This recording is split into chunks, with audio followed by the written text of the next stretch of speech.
under with liberty and justice for all.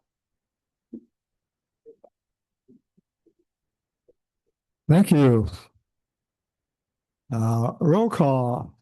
Councilor Miera, Present. Councilor Ullman, Here. Councilor Knight, Here. Councilor Burkett, Here. Councilor Murray. Here. Good. Next item is the approval of the agenda. May I have a motion, please, to approve the agenda? So moved. Second. I have a comment for new business. Item number 2. The uniform traffic ordinance was not in the packet. And so I think a good idea is to maybe take it off the agenda, or if you want to leave it on the agenda, we can discuss it then and postpone it maybe to the next meeting. Councilor Murray. Mayor, I would suggest that we postpone item 2 to July 23rd. Second. Okay, we have, is there any discussion on that? Yes, Councilor Well, I Murray? mean, I think the impetus behind this was that there was information that was too large to include in the packet. So I think it's a good idea that we postpone this, because given the amount of information I was told, I would have been spend 24 hours a day trying to go through it. So I think it's a good idea that we postpone this.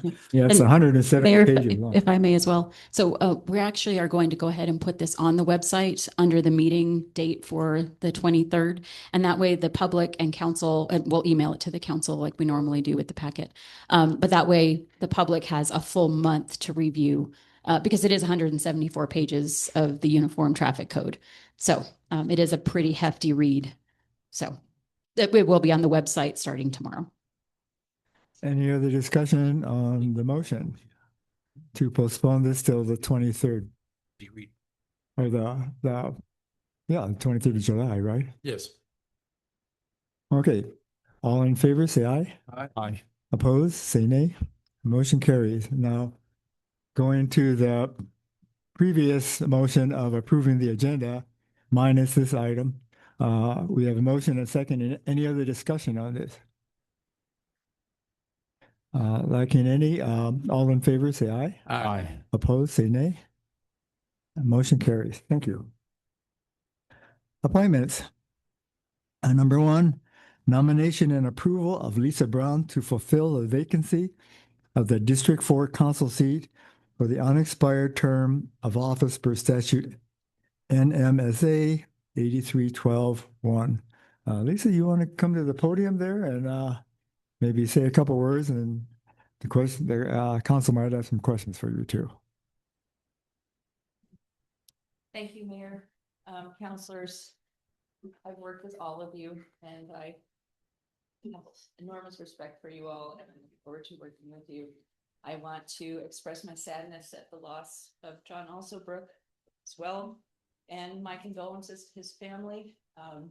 Can't replace him, but I'll do my best, and I bring experience as a water attorney, as a lawyer, as a farmer in this village, as someone who grew up here with a family who was always engaged since the 1970s, either with the administration or as volunteers. My dad offered his water expertise long ago, and the values that I hold, I've learned from growing up here in this village and from this wonderful community that's always been supportive of itself and one another. And you all know me.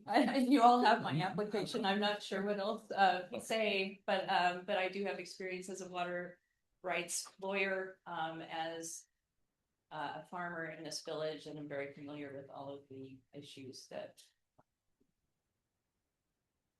farmers face, that we all face in this time of change and shortage, and very important right now to make decisions that serve our community. So I really look forward to it. You all. Any questions, Councilor Murray? Mayor, I'll just make a motion to approve Lisa Brown for the council district number 4. Second. Any discussion? We both did. 6 of us. Ladies first. Okay, I second it. No discussion, so all in favor, say aye. Aye. Opposed, say nay. Motion carries. Congratulations. Thank Lisa, you need to be sworn in, and Take a seat. here's. Need you to work right away here. I'll give it to her. That would be good.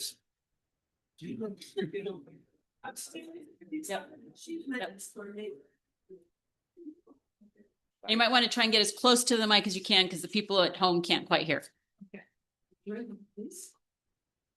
I, Lisa Brown, I, Lisa Brown. having been elected to the office of counselor. Appointed. Appointed. Elected.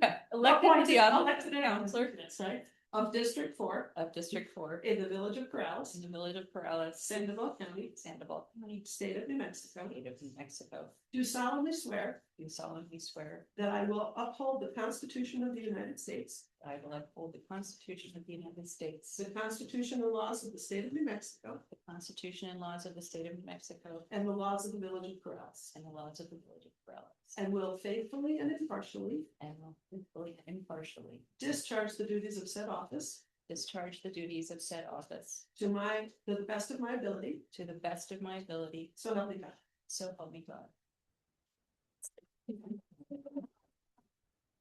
I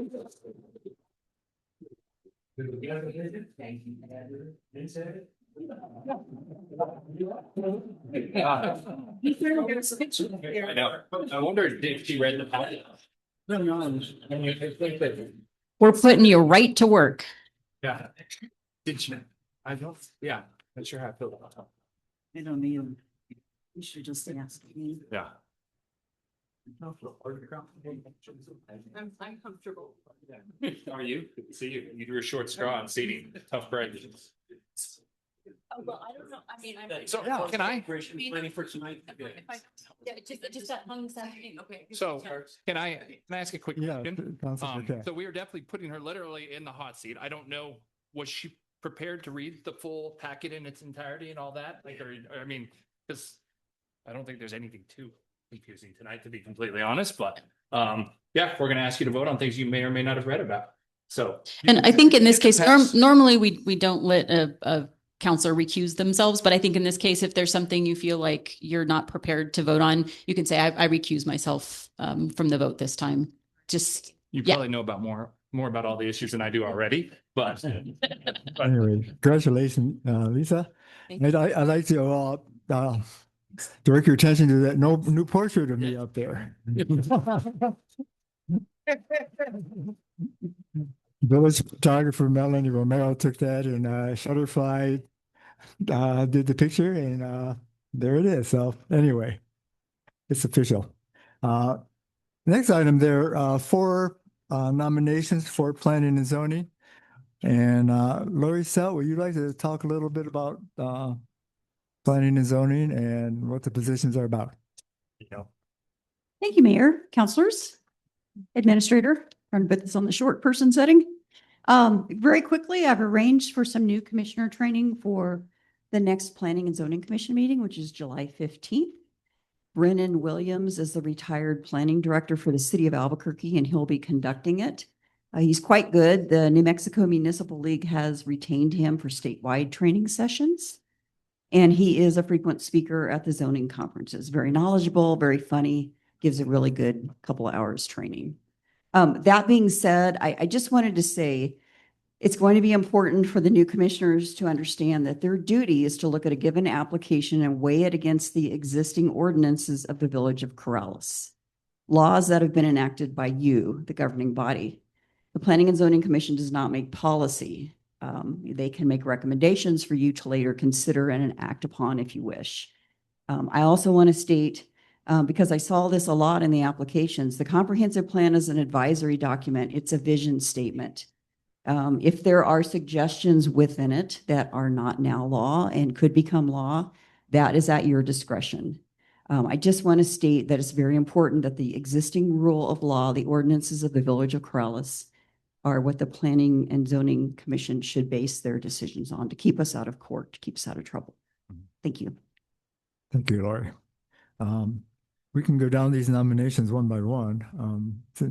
Councilor Murray. Well, let's take them all at once. No, No. no, Okay. no. I would like to make a comment though over the full span of all four of them, if that's possible, before we go one by one. I think I share Administrator Stout's concern that several of the applications did specifically say that they were going to enforce the comprehensive plan, and the comprehensive plan is not an enforceable document, which makes me nervous because right now, if you were enforcing the comprehensible plan, casitas would be okay, cluster housing would be okay. There are things there that are things that the comprehensive plan thinks that we should look towards in the future, which I don't disagree with all of those things, but they're not code now. And so there is a big difference between the two things. And currently planning and zoning is enforcing ordinances as they are written and then making suggestions for future considerations to change those. Thank you. The first nomination is Larry Acevedo. Larry's not here. Actually, he's participating in the Montana 500. It's a 500-mile race through Montana for Model T Ford. And so he's got an old Model T Ford that he's going to spend 500 miles on in the next couple of days. So since he's not here, yes, Councilor Murray. I move that we approve Larry Acevedo's appointment to the Plan and Zoning Commission. Any second? I mean, just to note, this is one of the ones that mentioned the comprehensive plan as the enforcement document. So I would like to discuss that. With him? Yeah. Yeah. Okay. I Yeah. motion that we postpone to the next meeting if. I second that. Okay, any discussion on that? Councilor Murray. Mayor, I think that the feeling is that as Planning and Zoning Administrator Stout and Commissioner Burke, or Councilor Burkett has stipulated, they will, when sworn in, be told to abide by the law. And that's the rule.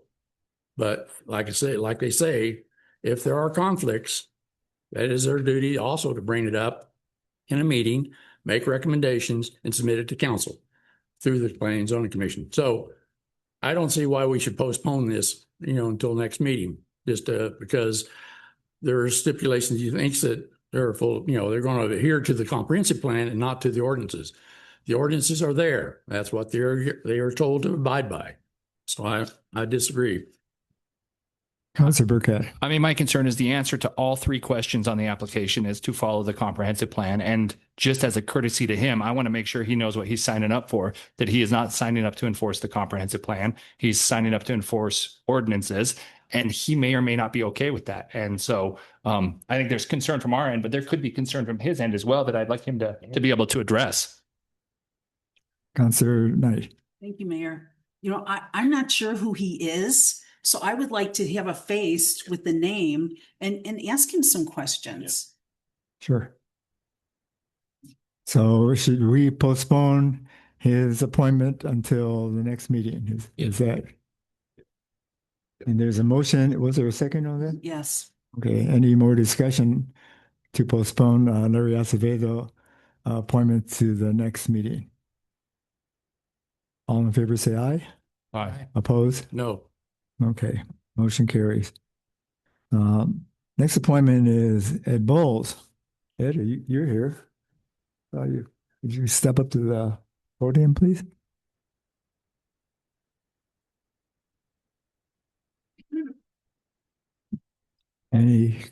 Go ahead. You want to say anything, Ed, or any Yeah, I questions? said for it. Ed? Hi. Hi. Hey there. See, I like it.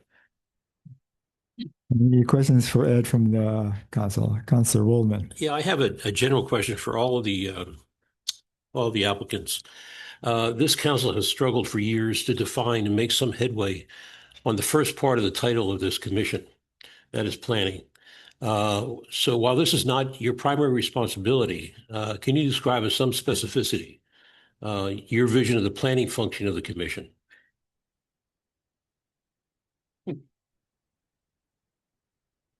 I didn't prepare myself for that question, but as a person who's worked in a planning department for a long time, I should be able to answer it. That's why you're second on the list. Well, because a Yeah, planning everybody and else. zoning commissioner is looking at applications and weighing them against ordinances and deciding on the outcome, it follows that commissioners should learn the effects of making decisions using those ordinances on whatever kind of application. And so, just to put it briefly, I think a commissioner on a planning and zoning commission should be prepared to recommend to elected officials how the ordinances are working in their opinion and how they might not quite suffice in some cases. And I just leave it at that. I mean, a feedback loop is a useful thing in government, right? You don't want to keep on doing something over and over again just because it's on the books that way. If it's not serving a public interest in a definable way, then improvement should be expected. And that improvement, with all due respect to you folks, isn't always perceived by the folks who are elected. Sometimes it's perceived by other people too. And not all of them are on commissions either. You know, they're out here in the audience as well. So the process, I like to think, involves everybody. If I can give an example, and I don't need an answer, but just Councilor Miera has now for several years talked about what are we going to do with the properties that the village has purchased? How are they all going to fit together? Similar to how the ordinances really fit together. But in that specific case, there are going to be site development plans that are going to come before the Planning and Zoning Commission. It would be my recommendation that you look at them as holistically rather than as individual pieces, so that you're part of that whole planning process that we've been trying to get established for a long time. So that's just one example, but it's important to look at every application, whether it's for an electrical line across the road or it's for a new house expansion or whatever it is, in terms of your zoning responsibilities, but also just, I would hope you keep in mind also the planning part as well. You know, just kind of when you look at the village as a whole, how is all this going to fit together? Yeah, well, Mr. Mayor and Councilor Waldman, I think you both know that I've been involved in an ad hoc planning group in the village for several years. And it's been focused on what should we do with our public lands? How can we make the best use of them? And I'm not going to let that drop on my list of interests. I'm still very interested in that. And I won't hesitate to make recommendations to you whenever and wherever they occur to me, and we might encounter each other. Great. I don't necessarily think it has to be done through some bureaucratic process at the village. It's like, just let's talk to each other. Any On other that questions? note- Go ahead. Sorry. On that note, Mayor, we've suggested for several months now that perhaps planning and zoning and the council could meet on a regular basis, quarterly or at some schedule. That's a good Yeah, idea. And actually, I'd like to comment that there are a group of architects in the village who are working or helping to advise us as far as how to get someone or some firm to be an architect on call. We've had $50,000 appropriated for this last year, finishing, and $50,000 for this coming year. And this person will help with planning and help guide, look at the scope and decide or give advice as far as how to deal with 4 or 5 properties. Should we deal one at a time? Should we deal with the whole thing, master plan, that sort of stuff? Just for transparency, the people on this advisor group, and it's been informal, but any architect or planner is welcome to join. Ed is a member, Pat McClernon, Bill Perkins, Helen Boyer and Rena Klein. These are architects in the village, and they've been around for a long time. They know the village, they know architecture, they know planning. So they're going to help advise is, how we fill this $50,000 architect on call. And so that architect on call can work with planning and zoning, can work with council to really help us in planning and where we're going. So to address your and Councilor Mira's concern, I think we are actively working toward this. That committee has met several times. It's ongoing, so we're on the right path. Good. Thank you. I don't want to take much more time, but I will add one thing. My specialty in my professional career was historic preservation. And while I'm on the commission, I will be proposing to the council, with the help, I hope, of the Planning and Zoning Commission, some ideas for better preservation practice in the village. Councilor Murray? I move that we approve Ed Bowles for Planning and Zoning Commission. Second. Yeah. Any discussion? Can I ask a quick question about this Yeah. ad hoc commission? So I just want to make sure that we don't have any sort of conflict of interest stuff, that if something that commission puts together is then brought to planning and zoning, I think Mr. Bowles would have to recuse himself in that situation. So I'm worried that we're putting ourselves in a position to where he's going to be presenting things to a commission that he's making the decision on things that are then presented. And correct me if I'm wrong. But I just want to make sure, because I think he'd be a very valuable thing, and make sure that we're not doing anything that causes a problem in the future. I think this ad hoc group is just too limited right now to advising how we might best choose a person to fill that $50,000 ad hoc spot. They're not advising on any specific policies or path we ought to take. It's just who might best, or what firm might best fill that position. It's just limited to that. Councilor Murray? Well, along those lines, Mr. Bowles, would you mind recusing yourself from being on that ad hoc? Not at all. Thank you. No. If I understand your question, which is if that group brought a proposal of some sort to planning and zoning? Well, even if you're recommending an architect, I think it'd be better to Mr. Bowles not to serve on that ad hoc committee. That way it isolates the village from the commission and the ad hoc committee. I mean, I don't have a problem with it, but I think legally it would be better off if you just isolate yourself from any further discussions about any properties within the village. I understand I think I agree with you about the idea of hiring people. When it comes to properties within the village and how they might be best used, why should a member of the Planning and Zoning Commission be restrained from discussing those? Well, I think along with Councilor Burkett, we're just trying to avoid any sense of conflict between, if we do, you suggest architect A, and he brings a proposal to the Planning and Zoning Commission that you might, you know him, you're maybe close friends. It's better that in that selection process that you just step away from that. Right. Yeah. And sorry, my thought is more, I think you should be having discussions with as many citizens as you can, and with us as often as you can.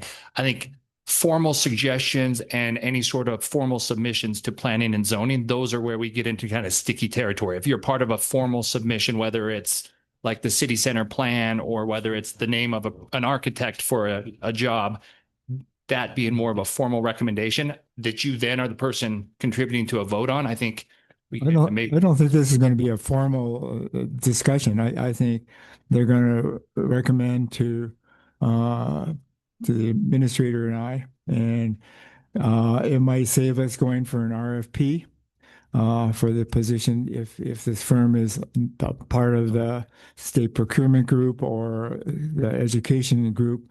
So they're just advising on a person or a firm, and they're not advising P&Z, they're advising the mayor and administrator. Yes. Councilor Murray. So maybe our attorney can weigh in on this. Is there any conflict of interest of Mr. Bowles serving on the, with an ad hoc group and being a member of the commission? I'm not sure Mr. Mayor and Councilor Murray, I'm not sure of the status of this ad hoc group. I'm not sure that in itself it doesn't violate the procurement code. I mean, it's the first we've heard of it, which is also No, frustrating. it's not the first you've heard of it. Okay, I'm lying. It's not the first I've heard of it. Sorry. Okay, could I help out here by Yeah. saying, I have participated in this group actively for a few years. If I get appointed to this commission tonight, I'm not going to be making decisions about either who the committee or the group recommends for hiring. And I'm not going to participate in decisions about the land use choices for the village on these lands that we're discussing. Fair enough for me. Yeah, I mean, I think you're a great addition to planning and zoning, and I hope our legal counsel is going to have some conversations to make sure that this ad hoc committee and any relationships it had with planning and zoning doesn't put us in trouble. Yeah, fine. So we have a motion and second right now to approve Ed Bowles to P and Z. Is there any more discussion? All in favor, please say aye. Aye. Aye. Opposed, say nay. Congratulations, Ed. Thank you. Thank you all. Thank you.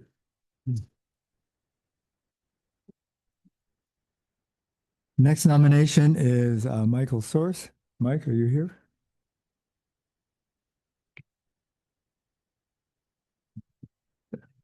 Council have any questions for Mike? Yes. Councilor Knight. Thank you. Yes, Mr. Source. yes. It says on your application that you had 8 years with planning and zoning, but after 2 times you were asked to leave. Is that correct? I finished my terms, okay? There was a new mayor appointed and I was not, and actually I did not reapply. Okay, but I did see the note that you said, you know, we don't need your services anymore, but thank you for. Yes, for doing yes, that is true. Okay, so the village has procured some money from the state for reclining acres Uh-huh. to get re-engineered and as well as Coronado Road, but we're talking about Reclining Acres Road right now to get re-engineered and repaved. Yes, And did you go to residents on that road, even though you don't live on that road, and talk about negative things about how the repavement and redesign is going to infect and impact their properties in a negative way? no. Neighbors on Reclining Acres, You know what? I saw you talking to a neighbor about this. Yes, He came up to yes. us and told us what you said. So you did go to, why are you on Reclining Acres Road talking negatively about a repave? Reclining Acres there's friends of mine that live on Reclining Acres. They asked my opinion on matters. And I told them, you should be able to see a copy of the development plan. And they said, we have not. Okay. They didn't Okay. know what my neighbors told me that you were asking them. Okay, let's Well, move on. No, let's move on. Did- I'm asking the questions go here, ahead. Mr. Source. Go ahead, Counselor Knight. Yep. So do you know what an easement is? Yes, Okay, it's a piece of property, and if for people in the gallery that doesn't know, it's a private piece of property belonging to a resident, yes, right? On some roads, each portion of the road is an easement. So each resident owns their portion of the easement. Is that very correct? true. Yes, that And is you true. live at a dead end on your easement, right? Yes. But why do you say to many people, get off my road? This is my road. Who said that? A federal employee working for the census. Mayor, said point of that order. too. Oh, are you Mayor, point of referring? order. Are you I'm saying, Hey, wait, are you referring?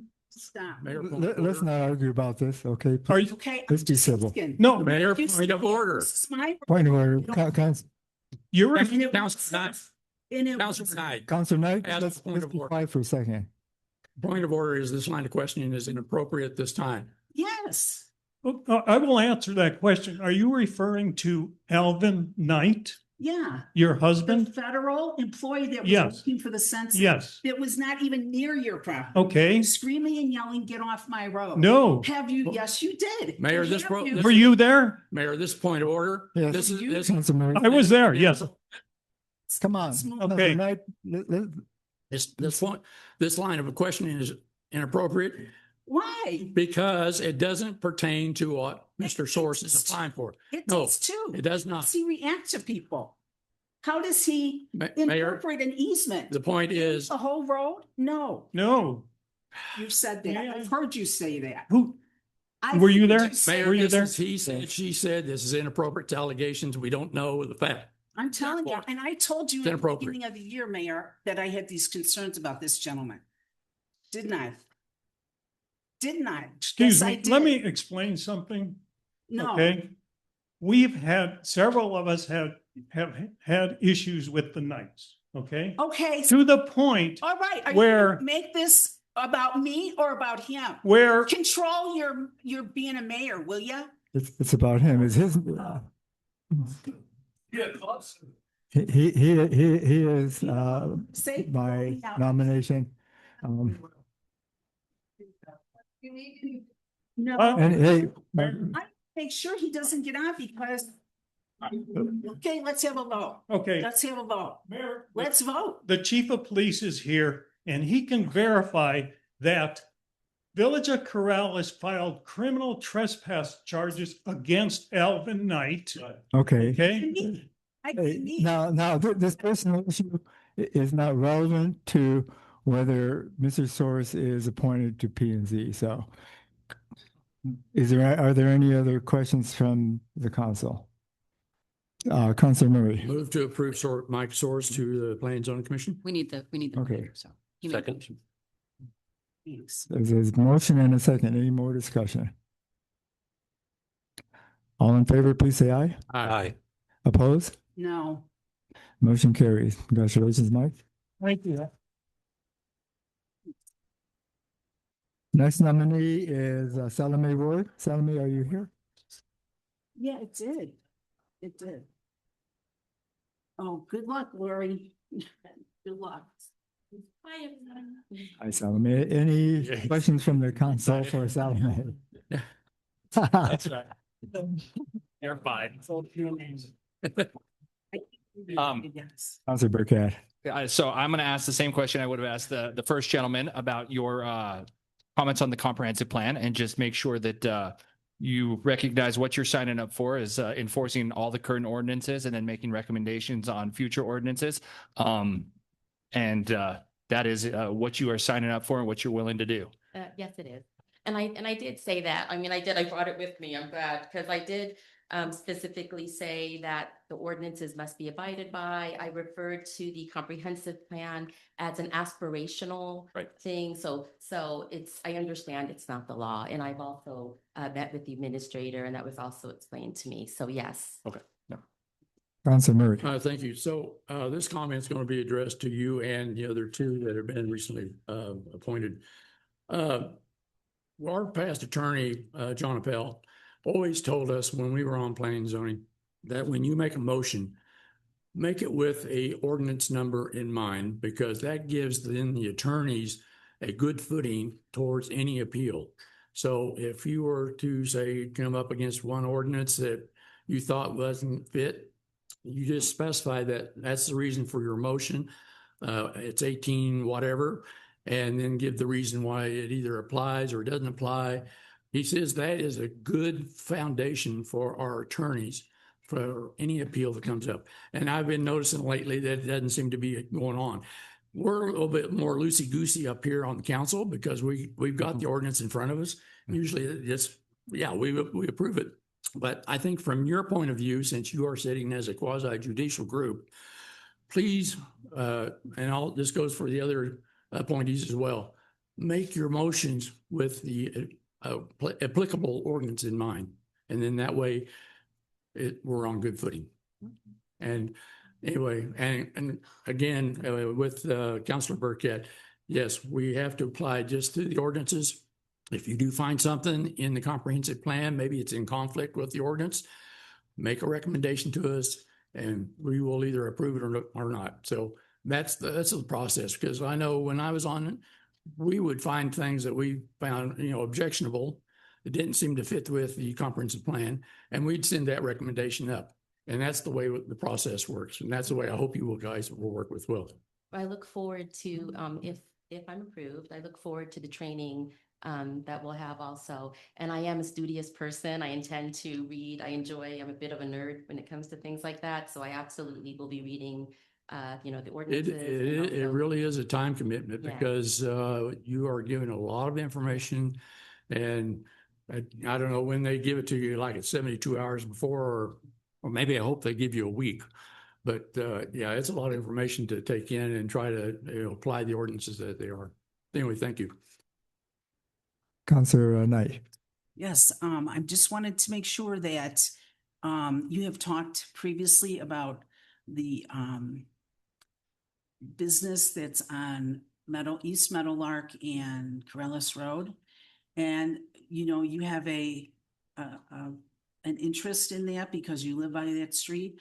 Would you keep an open mind about that or recuse yourself if that came up again?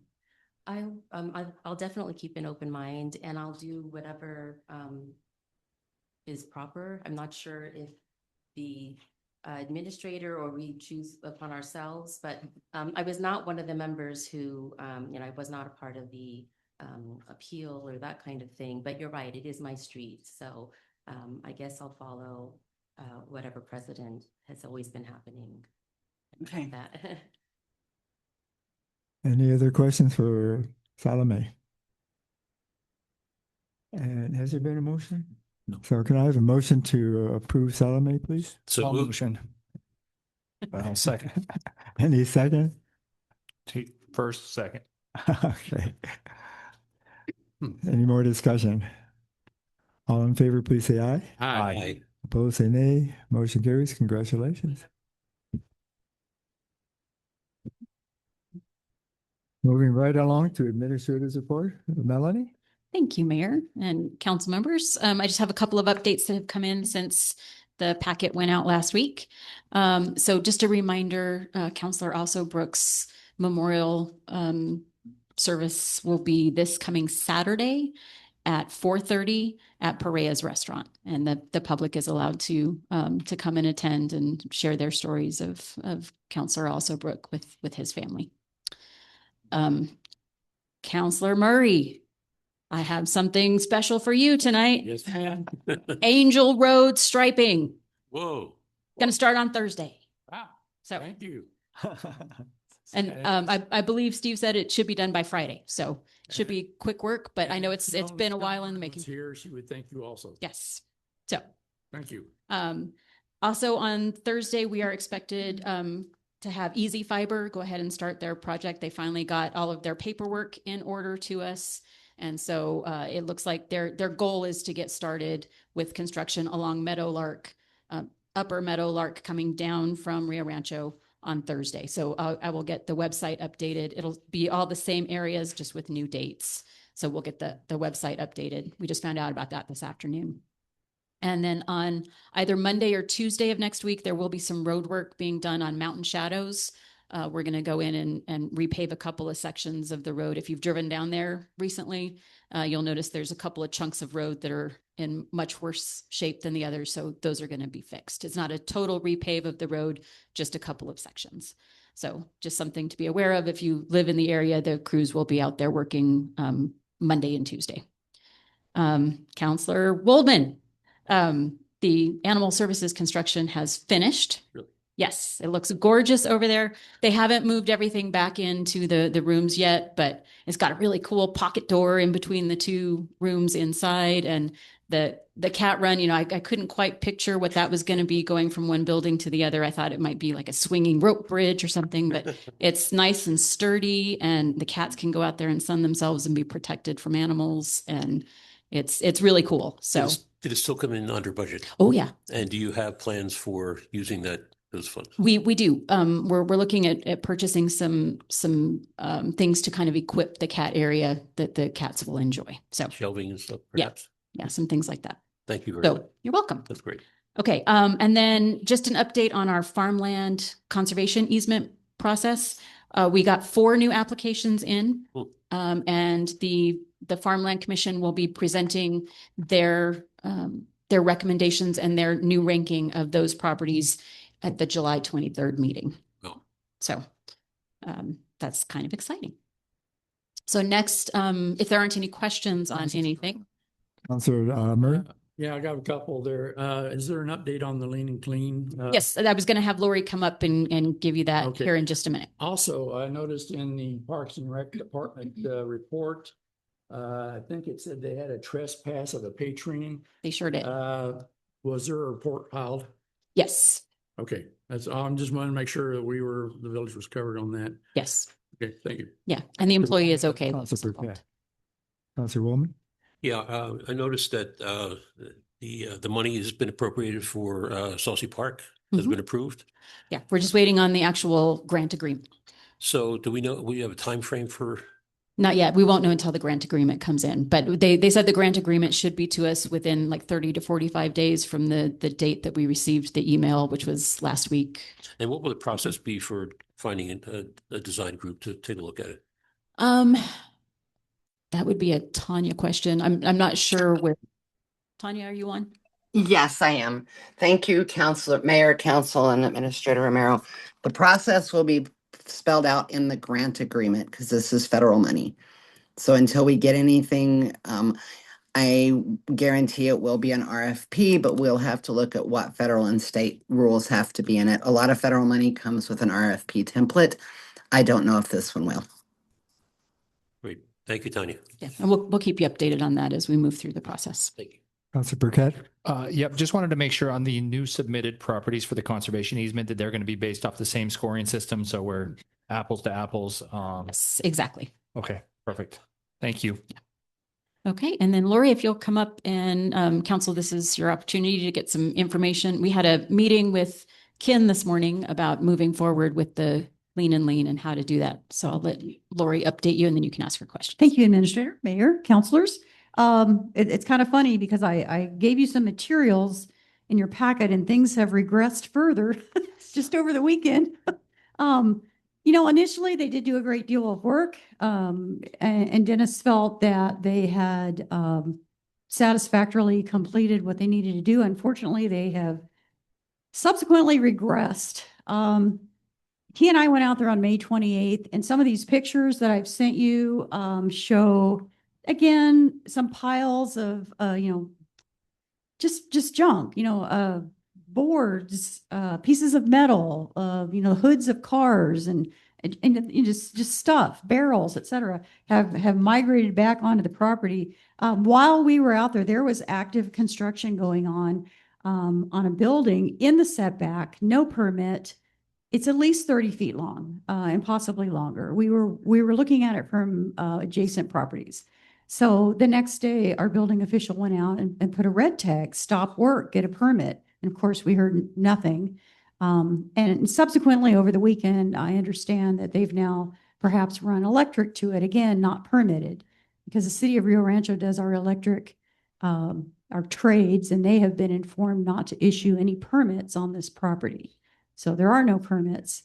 So I am definitely ready for us to get going on this. I have directed Dennis to get quotes for businesses to do this. And as I stated, we're going to have the help of the Sandoval County Sheriffs when folks are actually doing the cleanup to kind of hold the peace and get the work done without hopefully any kind of altercations. We have to navigate the end of one fiscal year and the beginning of another, but that's fine. We'll do that by the time we get the quotes and we're ready to go. I think we can just do it. So no progress is being made there now. It's only going backwards. Councilor Murray? Thank you, Mayor. So Lori, how do we prevent this happening in the future? Once we go through the Lean and Clean and, we put the lien on the property or whatever, how do we prevent them from ever doing this again? Ken, I think when we went over it today, there was language that stated that we could have ongoing inspections. Was there not? Yeah, off the top of my head, I know Dennis raised the order that the governing body adopted in March. The original clean and lean resolution was in October. They did submit something in writing that purported to be objections, but essentially they just asked for more time. In order to get that on the agenda, it took till January. And by the time their objections were heard, I think as I recall, the governing body bent over backwards to accommodate them and gave them a timetable. But that the order that the governing body adopted also required them to maintain the property, to clean it up, but also to maintain it. The lien that will be placed, assuming that nothing further is done by the owner and that the village hires a contractor to clean up the property, that the cost of that contractor will become a lien on the property. Ultimately, in order to get that money for the village to be made whole, to get that money back, it would be by foreclosure of that lien, which essentially would be taking the property. Now, Mr. Silva is not a young guy. We certainly don't want to be taking private property. But as I said, the village governing body has really kind of bent over backwards to try to accommodate them in trying to allow them an opportunity to clean this up, which apparently they started to do at one point. There is really no way to, other than foreclosing on the lien and taking the property, to prevent something like this from happening in the future. I mean, you can't make them do anything other than by foreclosing on the lien. Councilor Murray. Thank you. So what I'm sort of worried about is if we do foreclose on the property, that makes him homeless then basically, I think, unless he's got another place to go live. Is there any legal ramifications for us doing that? I've used it's a special foreclosure statute that is only for foreclosure municipal liens. I've used it before, not for a clean and lean lien, but I've really tried hard. I don't think we've ever taken the ones I was involved in property from somebody who was living there. I've actually gone way out of my way to try to borrow the money from somebody in the family, just, get this thing paid off.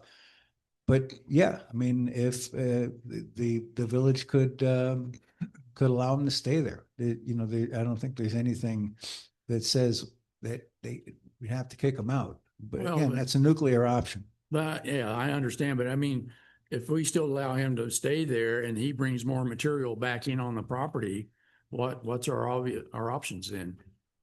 If he just repeats what he's been doing for the last 30 years. I'd say then for the village to foreclose its lien. If the village goes and spends $40,000, you got to find that money somewhere. And you're not getting that back other than to foreclose on that and to sell the property. The village is not required under that particular foreclosure statute to sell the property. It's not like a bank foreclosure. Basically, the village would file a pleading with the district court saying there's this lien, this is the information. They have 60 days to file an answer, and the grounds for an answer are very limited. Like, you've got the wrong property. They're very limited. I've not seen, I think I've probably done 40 or 50 of these, and I've never seen an answer that actually addresses the issues that you're allowed to answer with. Then at the end of 60 days, you go to the district court and you say, here's the order for closing on the lien. And the judge signs the order, and we take it over to the village, to the county clerk, and record it. And the property then belongs to the village. Again, it's a nuclear option, and it could render this fellow homeless.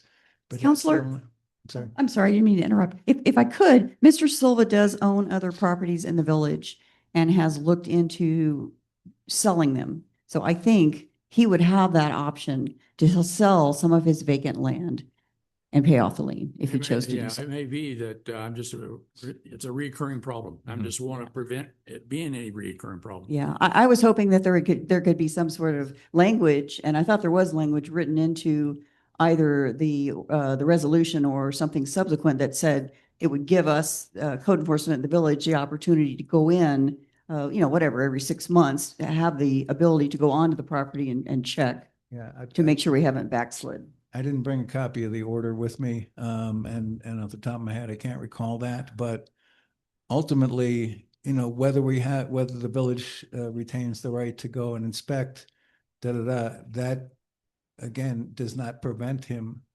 As far as I know, I mean, Mr. Silva did come and present to the governing body, and from what I could see, he doesn't. He doesn't stand easily on his own. So it's not him that is doing all this construction stuff. And I'm not sure that he knows it's going on. So I'm not sure what can be done to prevent this, even if the village has reserved the right to go and inspect the property. It's a matter of stopping the bleeding before it gets too bad. I don't think there's any way to make him or the people who are doing this without a lawsuit, without an actual district court lawsuit that can take months or maybe years to prevent it from happening again. Councilor Waldman? Thank you, Mayor. Lori, your visits, we've heard from neighbors that it looks like they've established a metal recycling business on the property. Have you? There are piles of wood, there's piles of metal. At least one car, inoperable vehicle, seems to have come back onto the property. That's come back. That was off the property. Has come back. I believe so. There's now there, and it wasn't there after they moved some. I can't speak to whether or not they're doing metal recycling. All I can say is that there's a lot of metal, scrap type metal. There's a lot of boards and just piles of junk that have returned, and what they're doing with it, I really can't speculate. So obviously, he's not cooperating in the spirit of the council. I can tell you this because Mr. Silva said this to me directly when I was there the first time. He said that people bring things onto his property and work on them or do things with them, take what they want, and then just leave it. And I was very surprised to hear him say that. It sounded like a lot of this is out of his control. As council has said, perhaps it's other people he may not be aware to some extent. Yeah. Going on. Thank you. Thank you. Any other questions, comments for Lori? Thank you, Lori. Okay. And then I would just like to have Chief Anthony Martinez come up and give you a quick update on some of the fire projects.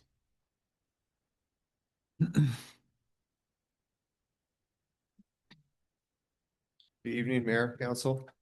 It's been a while since I've given you an update about the water line situation, so I'll kind of sum things up a little bit, give you an update. So Angel Tower, we are complete with the construction of the tank. We're just waiting for disinfection. Once we determine the best possible way to fill up the tank, we're in the process of looking at options to get that going. Working on the agreement. We'll be working on the RFP for the engineering and construction of the water line to go from the water tank down to Loma Larga. So that's, we're currently working on that. To include, the easements, everything we need to get down the road. We're also looking at, I've met with SCAFCA.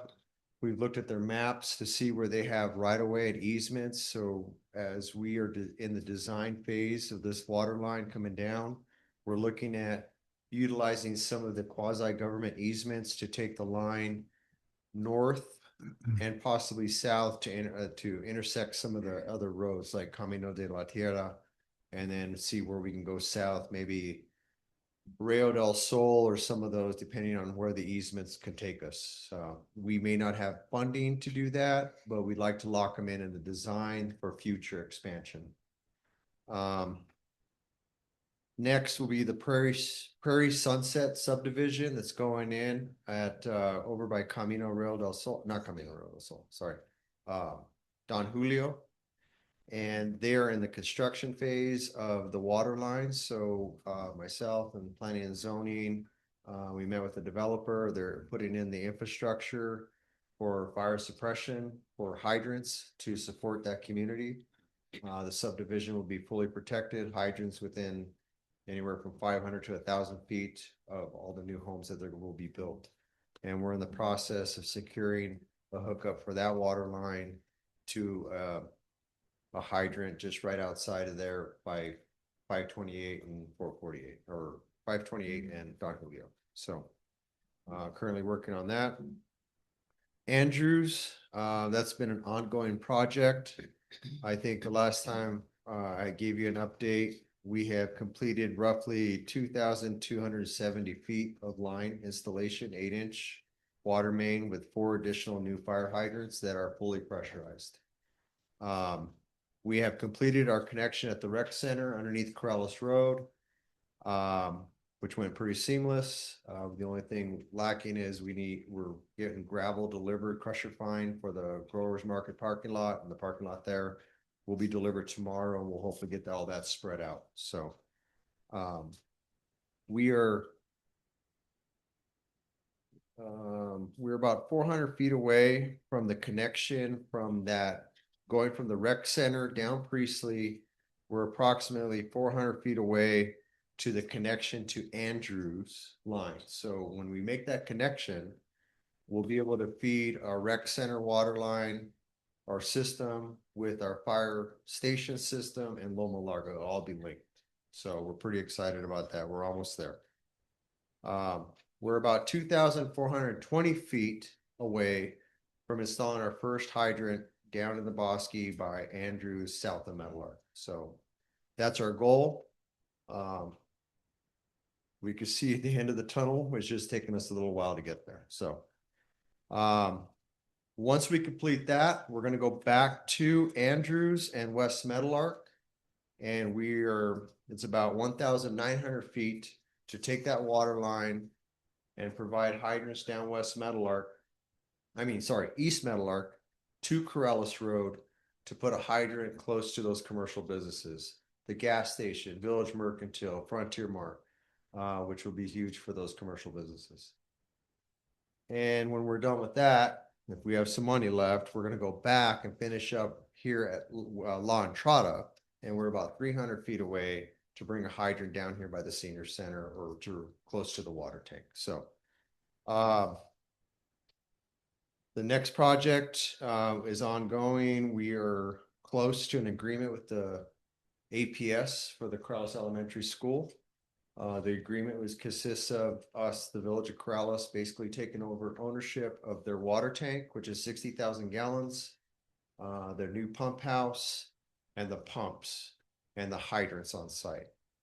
The reason we're pursuing this is it gives us more control to access to the water, to include into our redundancy in our system. So we have multiple tanks, multiple pumping stations in the event of one failure, so we're pretty excited about that, and we're reviewing that contract, and hopefully soon we'll come to an agreement. So that leaves us with I've been working on this, but what's next, right?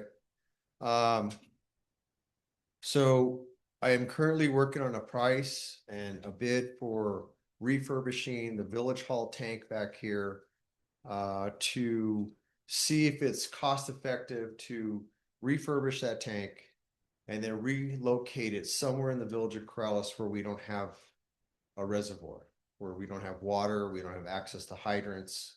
So I'm in the process of working on that. All of our village-owned tanks have been inspected.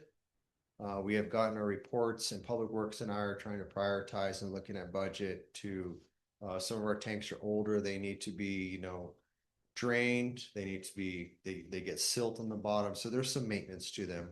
And so we're in the process of doing that. Currently going to be working with Pueblo Los Cerros and talking to them, working with the manager. We have some ideas of trying to where we can help each other, where we can use Pueblo Los Cerros water system to help support our system across the ditch right there by Applewood in that immediate area until I eventually get the water line on Loma Larga down to Pueblo Los Cerros to support them with fire suppression.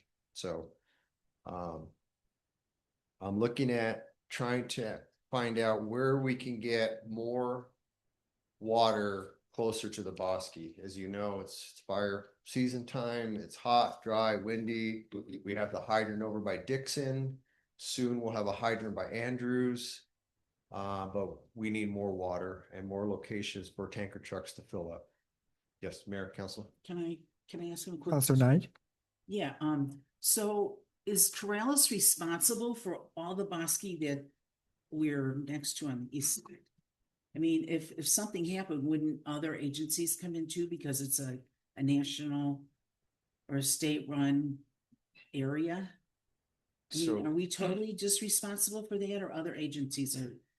So, Oh. Mayor, Counselor, Corrales is responsible for fire suppression and policing of the Corrales Bosque Preserve. It's within the Corrales boundaries and annexation. Yes, we would request lots of help if that bosque goes to catch fire. We don't have enough resources. We would be requesting state, other municipal fire departments, maybe federal, maybe helicopters, airplanes, whatever it's going to take to try to put that fire out.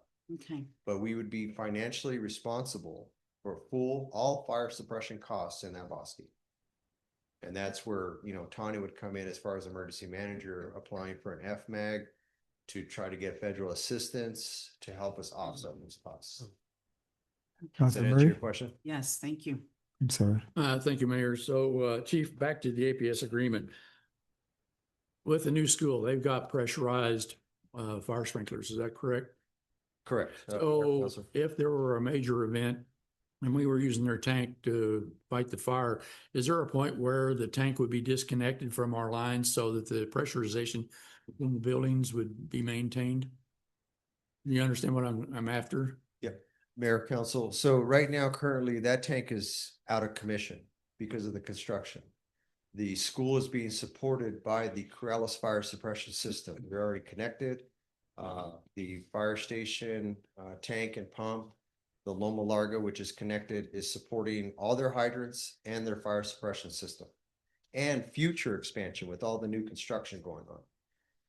What we're trying to do is incorporate that tank into our system where it's kind of balanced with everything we have and have control of, keeping all these tanks full. And let's just say one tank or one well, the well fails or the pump.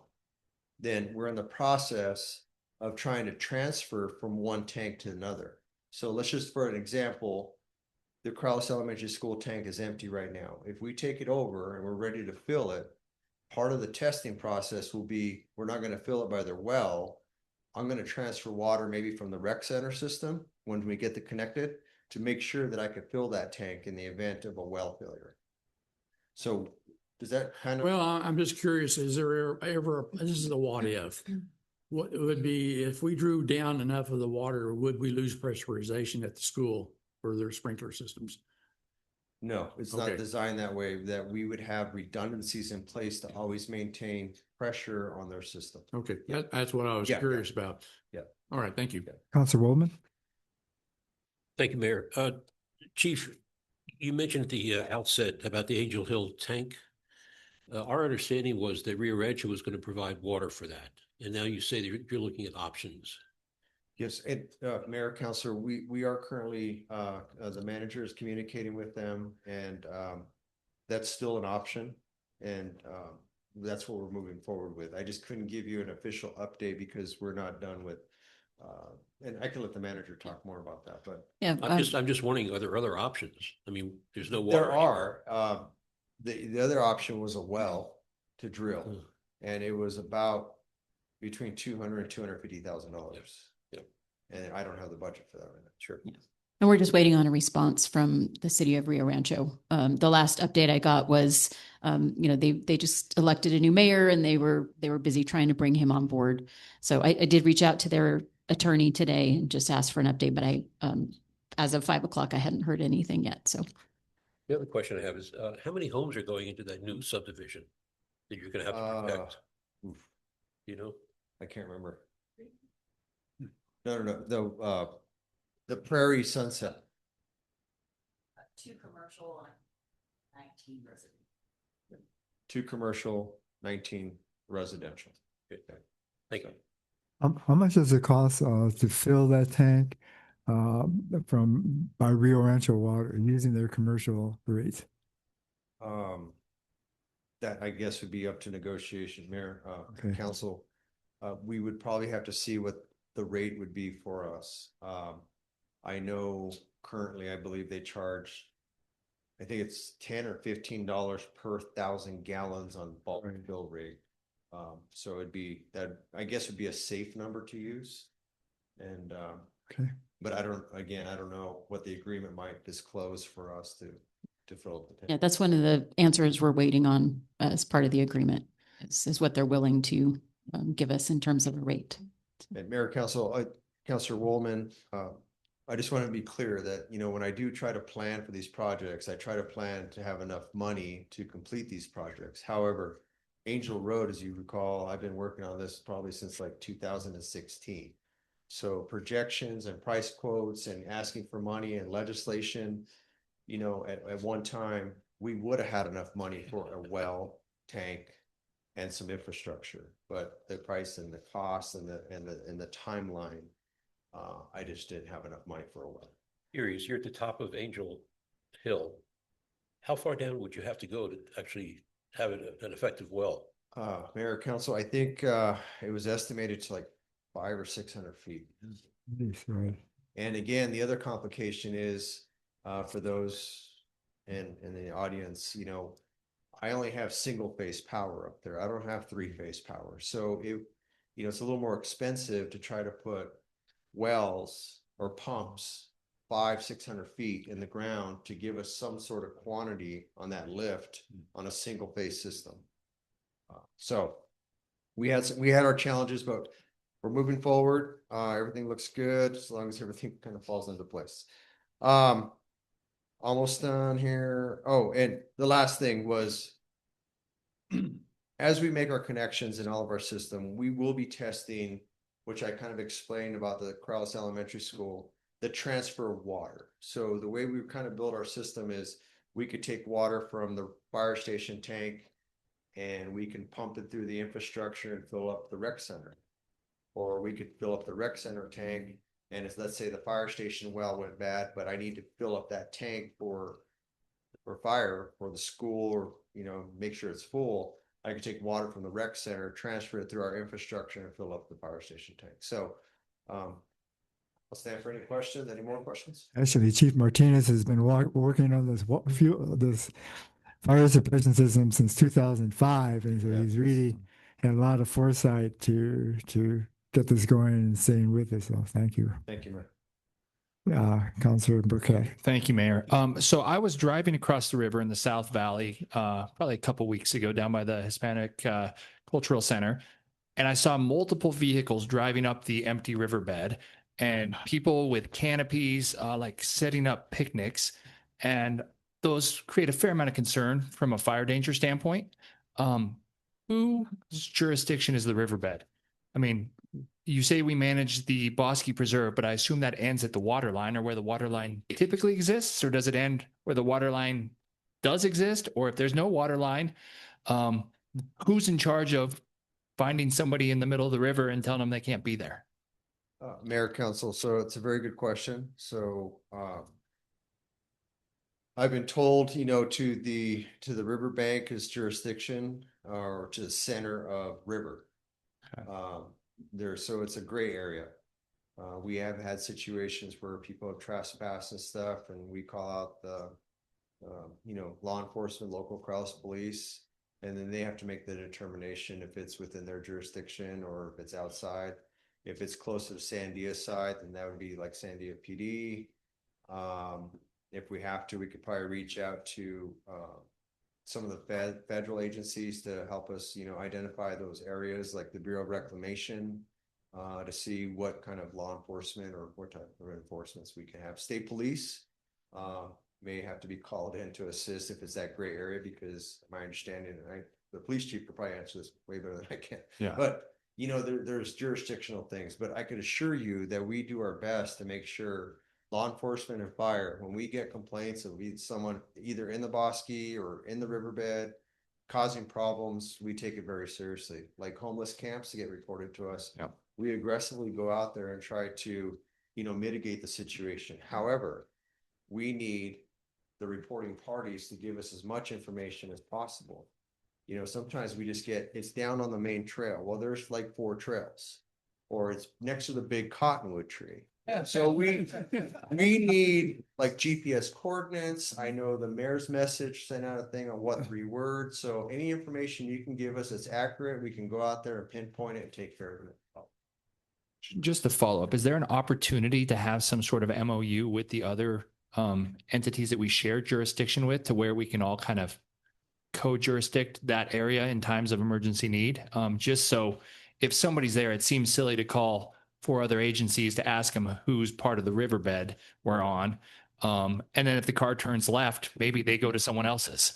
And so I'm sure that's like a 32-year process, but Also, Lieutenant Mayor and Council, so it is sort of what we like to call a checkerboard area. There's overlap in jurisdictions, and like the fire chief said, if we get a complaint concerning a public safety issue, we just go. And then if it looks like there may be criminal charges necessary, then we'll sit down and figure out exactly whose jurisdiction it is, whether it be Sandia or, when in doubt, like the fire chief said, it's in the state of New Mexico. So that's not going to be an issue. But as far as safety concerns go, we go deal with it. Like for example, a homeless camp, if there's abandoned property, if there's refuse there, we make it safe, we render it safe. If it's occupied, we make it clear that there's no camping out there. They are in fact trespassing in what used to be the river, right? But so we'll deal with the safety issue and then deal with jurisdiction after the fact. As far as cross commissions and so forth go, we have cross commissions for Sandoval County and some of our department with Bernalillo County as well. So if we do have issues anywhere in the Bosque, whether it's north or south of Alameda, we have the personnel who could deal with that from an enforcement perspective. With the Pueblos, it's a whole other story. So we're probably not going to be able to enter into those agreements, but we do have good working relationships with the surrounding Pueblos. Councilor Murray. Thank you. For both of you, you both have ATVs that are capable of getting out on the river. Is that correct? Yes, sir. Okay. So And, we don't need to work on that have, little project. Yeah, no, we have the OHVs. We have personnel trained to operate them, and both of our agencies have drones as well.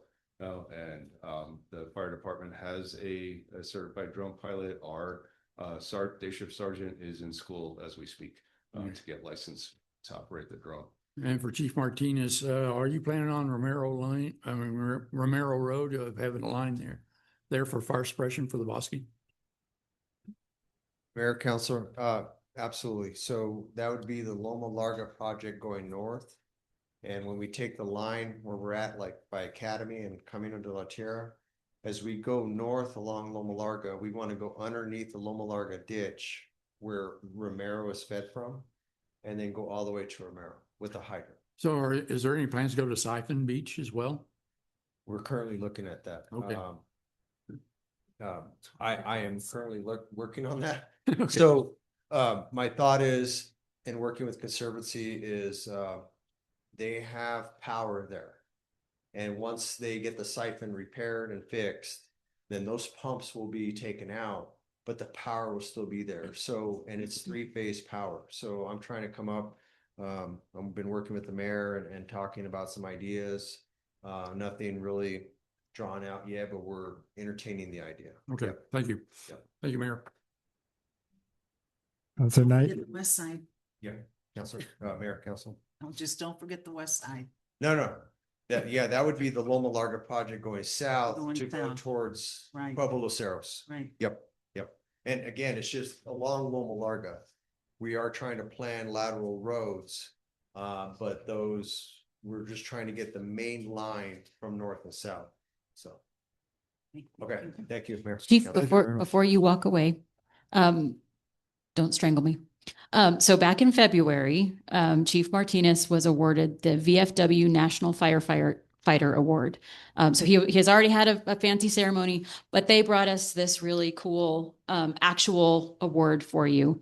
And it felt like something that needed a little more pomp and circumstance than me just handing it to you in the hallway when you come into my office. So congratulations again for being named the National Firefighter for the VFW. Thank you. Doesn't look like he's making one. A lot of information there. Thank you very much, Chief, and thank you, Laurie. And then just one final reminder, if the public didn't read my report, the website for the village will be launching with a brand new look on July 1st. So we are all frantically trying to learn how to put agendas and packets and all kinds of goodies up there. But I do think it will be a much better website for the public to use. There's fewer clicks involved in finding what you need. It does look like the search button actually works. So I know it doesn't currently. So bear with us if you find things. Please feel free to email or call the office if you notice things in those first couple of days as we change over. It does help us to be able to fix those things if the public notices and lets us know. So that's it. Thank you, Mayor. Thank you. Moving right along. Cornelius Forum. This section is for informational purposes only, not for discussion and debate, to inform the governing body of an issue or concern that will not be addressed on the agenda during the business session. There will be a 3-minute time limit for each speaker. How many are speakers? Okay. First one.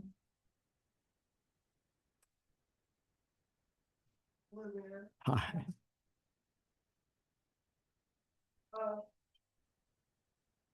I'm Kathleen Kane, and I live here in Corrales. As everybody knows, we're about to start getting some rain. At least we all hope that we're going to get some rain, and that means mosquitoes. We already have a lot of mosquitoes right now, but we are going to have a lot more. I wanted to introduce everybody in the village to the concept of the bucket of doom.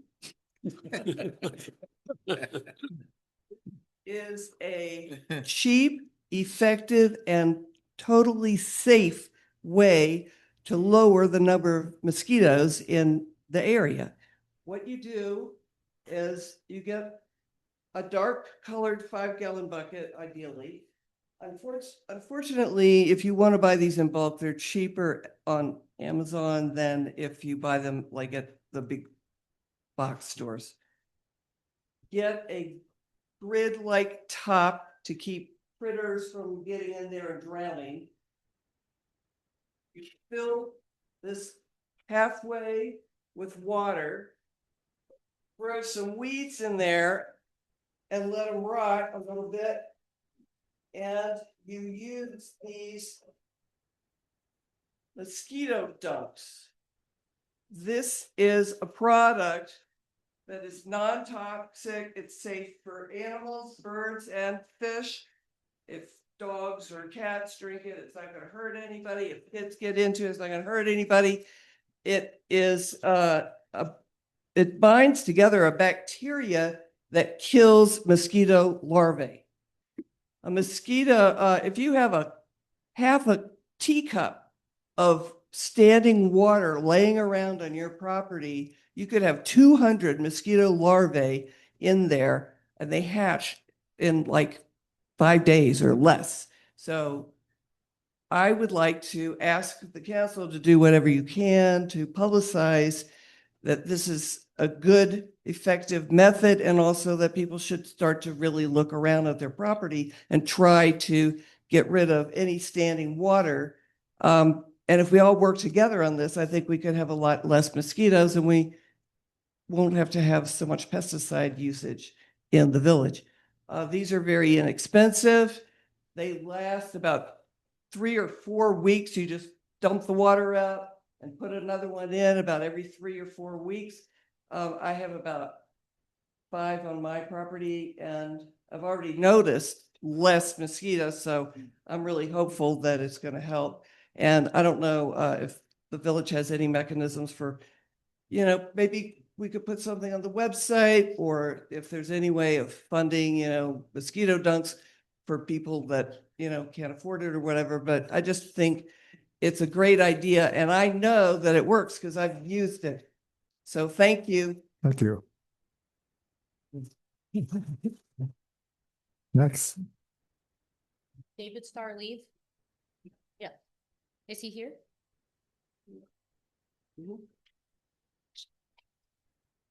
He left? Next, Mandy, then. Chris Wiggins.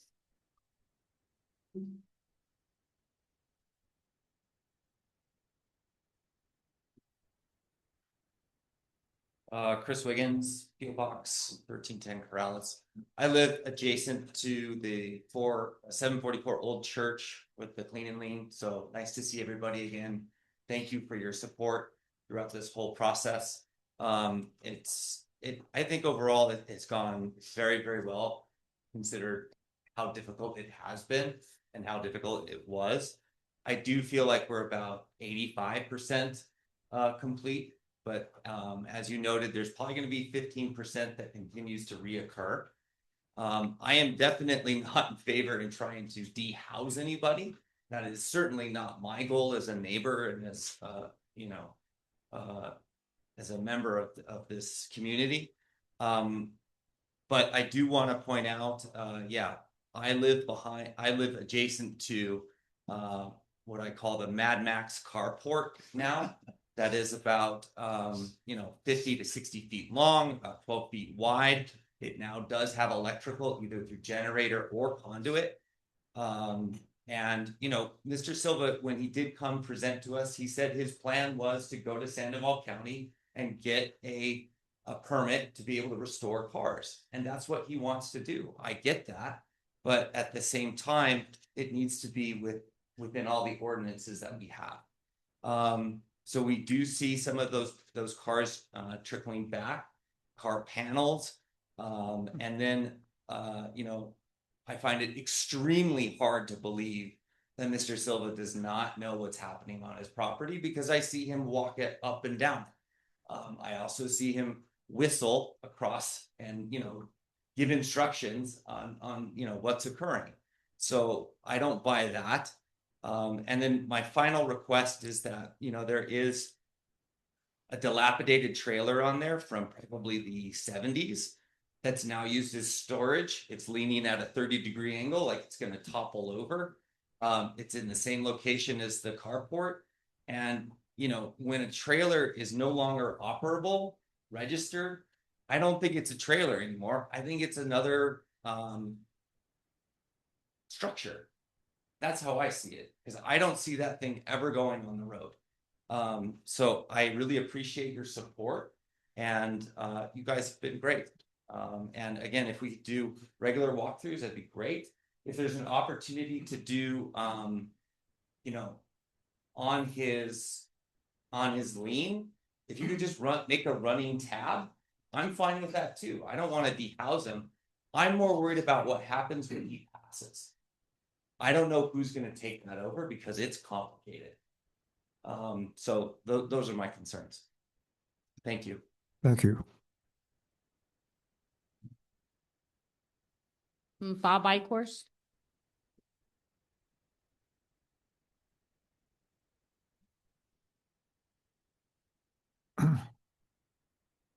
Bob Icorst, I live in Corrales.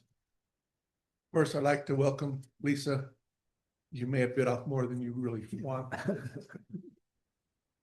If you guys have not had the chance to get with Anthony and look at his system, the pumps back on Loma Larga, the tanks,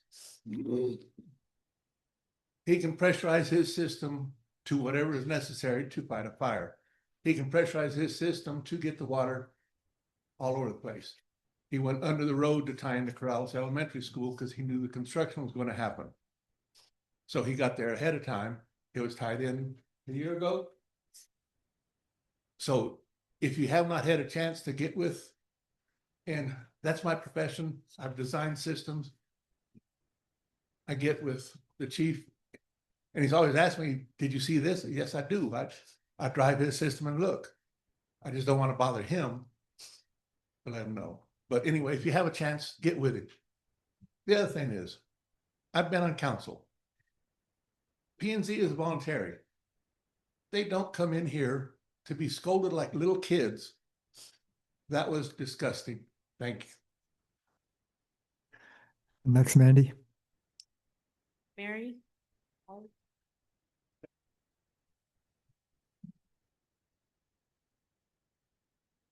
Thank you, Mayor, Council. Mary Bullock, 54 Priestley Road. Thanks again for keeping the parking issue, no parking issue alive on the agenda. I really appreciate that. We residents really appreciate the discussion and the thoughtful process that's going into this issue. As you go forward with your discussion on this tonight, please consider that the request for no parking signs along some certain residential areas that border businesses along Corrales Road are really hot spots. And we residents have been working with planning and zoning for 5 years now. It's gone through a work process, a workshop process, and the recommendation from P and Z to council was to erect no parking signs in very specific problem areas, not village-wide, that have been recurring over parking on residential streets, which creates a safety problem. And as you pointed out, as you questioned your future planning and zoning appointees, the ordinances are very clear. And you asked these folks, are you going to uphold these ordinances for future planning? And this is what we've been trying to tell everyone. The ordinances are clear. Businesses shall provide off-street parking on their property. Residential streets are not available for business parking. The law is not in question. Our judge has said in order to enforce this law, we need signage, which makes sense. You can't cite someone if the public doesn't know. People have to know. This is educational. This is how we enforce the laws. This is the issue. Every time this issue comes up, it immediately flips into the broader issue of, yes, the village has a big problem with parking. We're talking about a very specific issue. I'm asking for you to solve this part of the problem because it will continue. You could advertise free parking right here and people will still park on the residential streets. People do that. I do that. I'm guilty.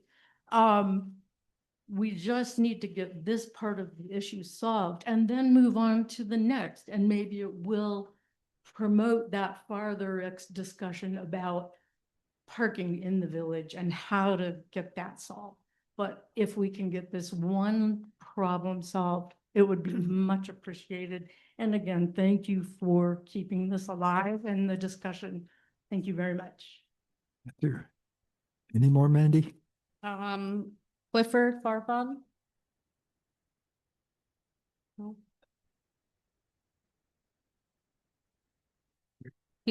Clifford? Are you Clifford?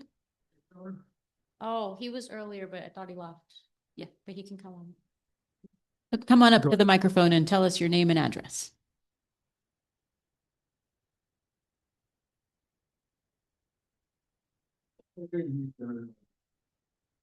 Boy, Rio Rancho has a thing to learn. About council meetings, I'll tell you that I've never seen anything like this. I'm Please say your name and your address.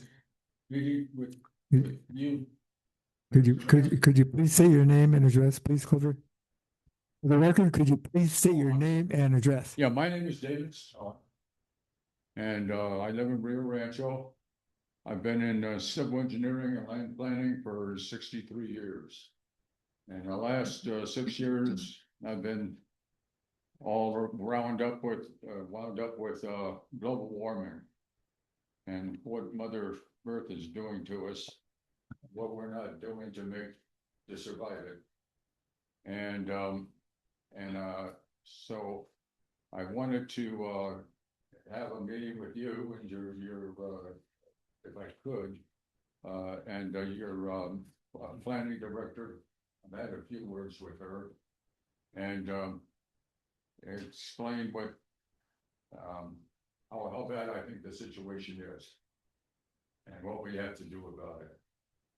And right now we're doing nothing about it, and it's just getting worse and worse.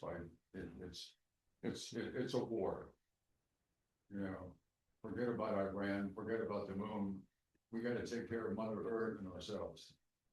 And I've got some ideas on that and Oh, wouldn't you know my phone will ring?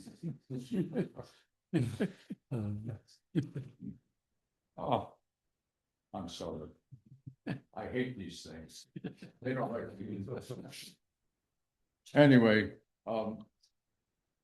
like I said, I would like to have a meeting with you and your staff and people that you think can be a part of a plan to deal with a 500-year storm coming down the Rio Grande, which we haven't had yet. And I'm really I really think that, you know, there's dangers we're going to get into. I spent 37 years in Southern California doing hillside grading design, and I can't tell you how many of them got burnt down and then washed out, and then they go back to pools and build houses back on the same area, and haven't even changed the zone, the flood zones. My son doesn't give up. I don't know what I'd do without him. He's a good kid. Anyway, it's just been quite. My wife's been in the hospital, and I've been in the hospital with dealing with cancer, and it's just been a crazy month or 2 months. So anyway, if you would please give me a call and see if we put together a group, and we'll talk about some of my concerns with your beautiful community. I love Corrales, and I got some ideas about traffic control and so forth and so on, and sustainable living, and making our own electricity and water. Okay, thank you very much, David. Thank you Thank very you. much for your time. Okay. I'm sorry about the phone calls. He only wants to talk to me. Can I just, Yeah. Mr. Starr, We're good. Mr. Starr, if you go to the village website and just click on the mayor or any one of our addresses, it'll send an email directly to us. No, you're fine. You're fine. So if you go to the village website, pick whoever you want to talk to. And if you click on our name, there's a thing that says email right next to it, and it'll send an email directly to us, and then we can set up meetings. Okay. And it's right on the main website. All righty. Thank you, sir. Thank you.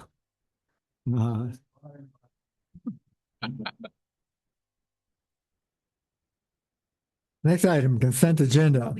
Is there one more? Is there one more? Clifford? Did you hear Clifford? Did you leave? I don't see anybody jumping up. All right.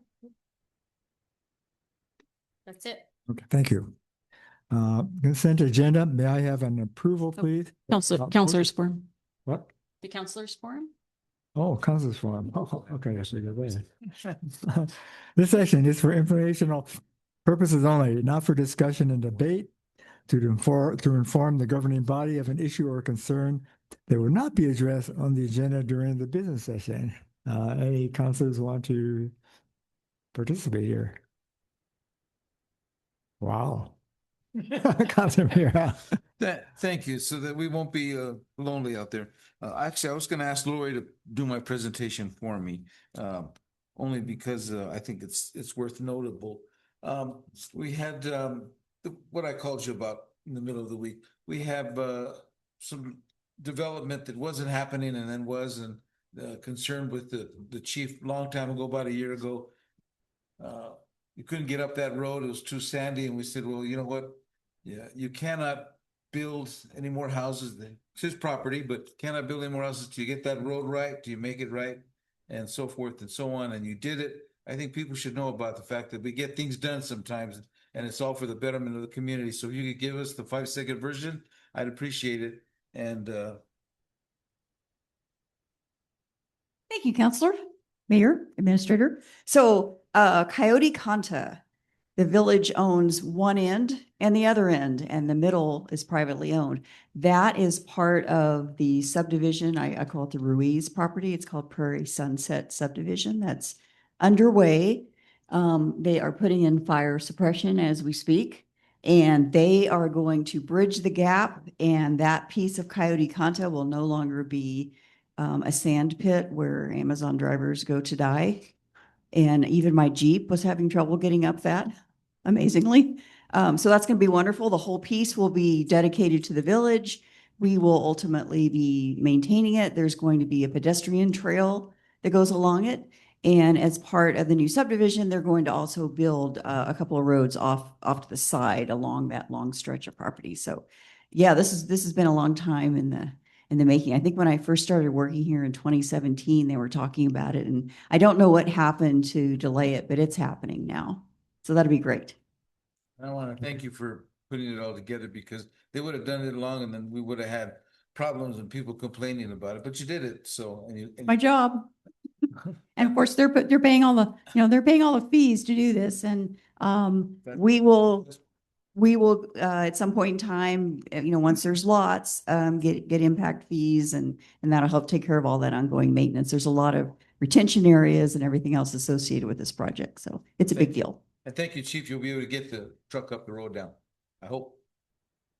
We need it. Okay, thank you very much. If- Any other counselors right now? No? Cool. Now, consent agenda. May I have a motion to approve the consent agenda, please? So Move to moved. approve. I'll second. Any discussion? Like in discussion, all in favor, please say aye. We do have a Aye. resolution. Oh, this is a resolution here. Okay. Roll call vote. Counselor Muir, how do you Yes, vote? sir. Counselor Woolman? Aye. Counselor Knight? Counselor Brown? Counselor Burkett? I also. Counselor Murray? You bet. First vote. Good. Old business. Consideration action approval of resolution 26-36, approval of an overhead power line at Lot B. Tista and Robert Targeta Estates subdivision pursuant to Village Code Land Use Regulations, Section 1830Q. This was from last week. That's time, and yeah, you weren't here, so go for it. Thank you for hearing me. My name is Veronica Losak. I own 2 pieces of property on Targeta Lane, 6460. I farm there. This is my dog. Where's she also is joint ownership. And we're asking for an overhead electric power connection. We farm 5 acres there. It's all family owned. And we actually need electricity to charge our tractor batteries, et cetera, et cetera. It's been recommended that we go overhead by our electrician. Lori Stout, would you like to give a little information about this, please? Thank you. Counselors, I provided you with a memo. I did tell you you're going to start hearing a lot of overhead requests. So what I did in the memo for this one and the one that follows later this evening is just pull those exceptions from the code. And one of them, and I just tried to address, based on my observations of the property. So one of the exceptions is if a location is within an area already served entirely by overhead lines. And in this case, there is a line that goes from Corrales Road down Targeta Lane towards the east, and that line serves a house built in 1955. There's nobody else attached to it. The house is to the north on another subdivision, take power from it, but they go underground. The lots to the south, there's a new home there that's underground. I don't know where their power comes from. So there's one house that does pull from it in that subdivision. Another exception is subsurface or other conditions make an underground line economically unreasonable. I can't really speak to that other than to tell you that Targeta Lane is a private unpaved road. It's not paved. There's no subsurface that I'm aware of. And then finally, the last exception in our code that I'm quoting you is installation of the underground line would require customers to convert their service connections from overhead to underground service. and the cost of such conversion would be economically unreasonable. That's not applicable in this case. We're not asking for conversion. They're asking to put a new pole across Lot A onto Lot B and then go underground from there, is my understanding. And I did bring letters of approval from the other family members that own property on that family owned estate. So I brought some letters. Councilor Woolman? Yes, hi, welcome. Can you tell me how this relates to the house being built by Tara Trafton? Will she share that line as well? I'm not sure I understand your question. Mr. Mayor, councilors. Yeah. Tara Trafton, the lot that she's pursuing is not anywhere near. It's not. Subject private. So it's a separate? Yes. Okay, good. Thank you. Councilor Murray? Well, I was just pointing out that she needs to talk into the microphone and not 10 feet away. But so you own Lot A or not? No, my cousin owns Lot A. I own Lot B and C. Joint ownership with my daughter. All right, so I guess the question was, did your cousin give you permission to go across? So I brought a letter, I also farm her land too, so she's Well, totally. I was just more worried about an easement going across a. Well, it doesn't go on hers. Well, no, but the line's going to cross the corner of that property. Is that correct? No. Well, judging by the drawing I've got, it looks like the line does cross Lot A at some point and into Lot B. It's right here.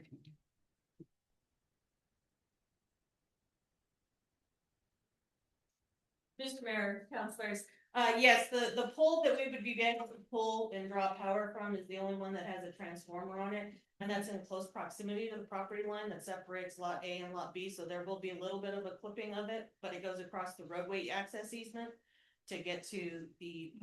Just want to make sure that there's an easement agreement that allows you to do that. So if your cousin sells Lot A to somebody else, they don't come back on you and say you're trespassing. That's all I'm asking for. Mr. Mayor, councilors, we can certainly pursue getting an easement in support of this service line. Chief Martinez?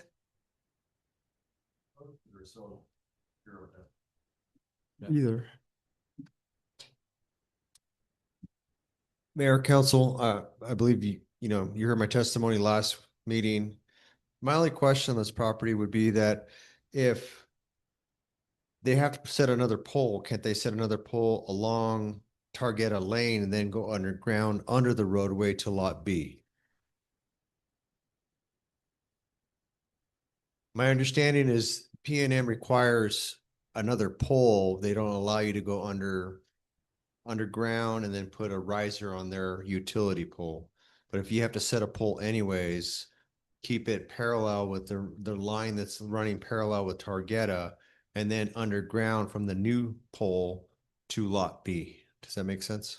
Yeah. I mean, So I it's think not crossing the roadway. I would have the same question that I think Councilor Murray had. I mean, is there an easement to put a pole in that road easement, or would somebody have to, I mean, it may raise additional easement questions as Mayor, well.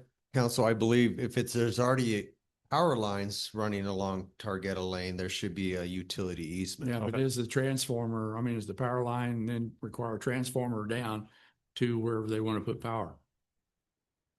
Mr. Mayor, councilors, yeah, unfortunately, you wouldn't be able to put a parallel line because there's not enough room to put two separate lines in parallel in the vicinity. And to put in a new transformer and to put a new power drop at a separate pole closer in proximity to the lot is where it becomes economically unfeasible. And PNM was against that proposed solution when it was, they were approved with it. Do we have the documentation and stipulates that? PNM. Yes. This was told to me by my electrician. Had already conferred with PNM. Okay. I would hope there might be some kind of documentation to support that decision.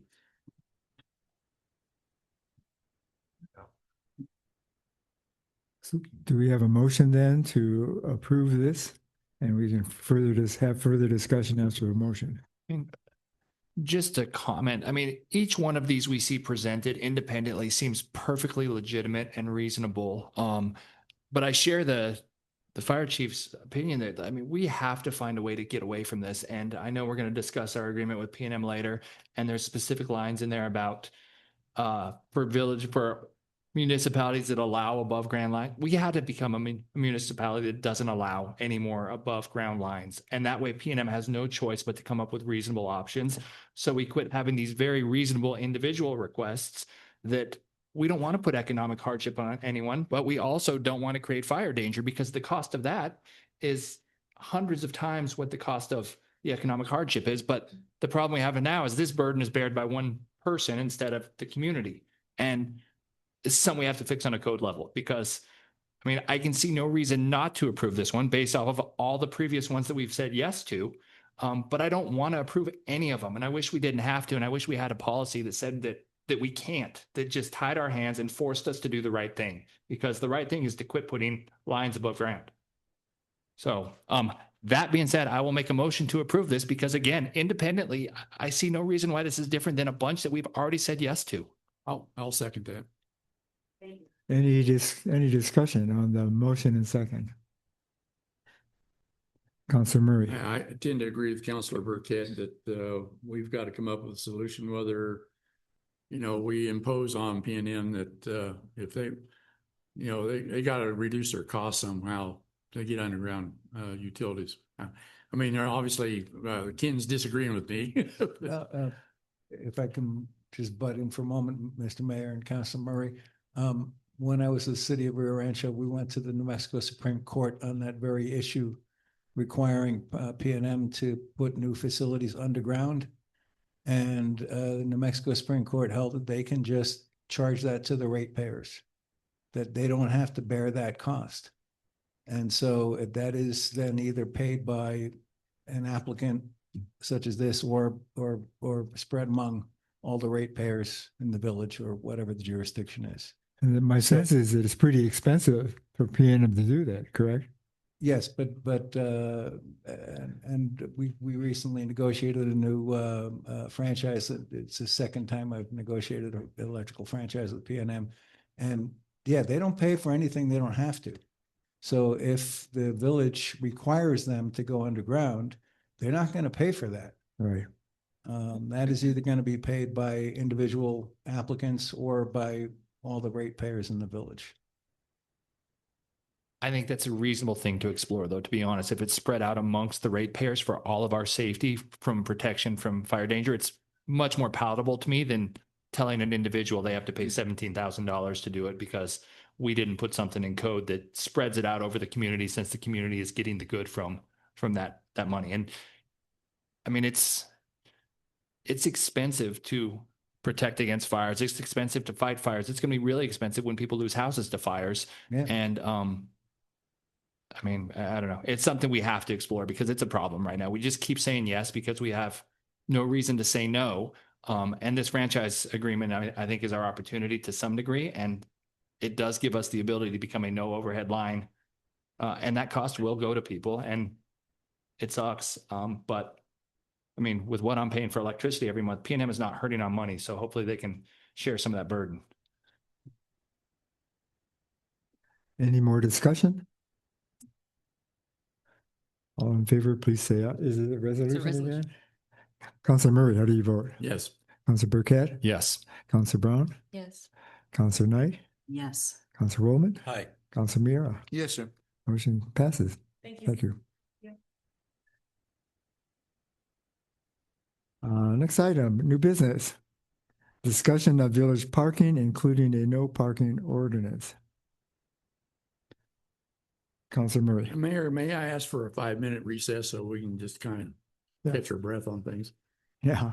Why don't we just take a 5-minute recess and come back at 8:30, 8:27. Yeah, I hope you didn't have like a celebration yet. Not that you're supposed to be at. Pretty warm here, isn't it? Didn't You'll have. Not at all, but here I. No, I mean, Yeah. the tenor of the discussion. Nothing like just. Well, the way to do is do it. That's right, but it would be nice if I No, they're not gonna pay it. They're gonna say, well, you guys have to pay it. study time. I actually had cousins who were in town from LA until this hearing, so this whole thing is. But it's exciting. Pretty well. All right, Put out. let's pass it through. Right? Yeah. Decision we have to make. Like on this one, we talked about it. What's similar to that, similar to that, but they're right next to that. But we just wanted to make sure, so we're not gonna do it until the person comes and tells us why. Right.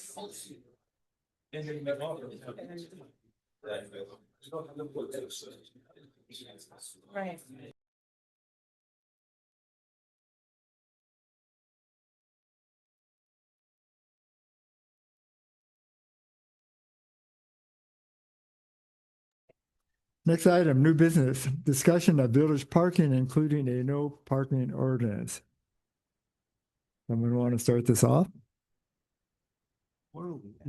Councilor Murray. Well, I'll jump in. Okay, so Councilor Burkett and I have kind of had some discussions about this between the properties, the Anderson property and the Gonzalez property.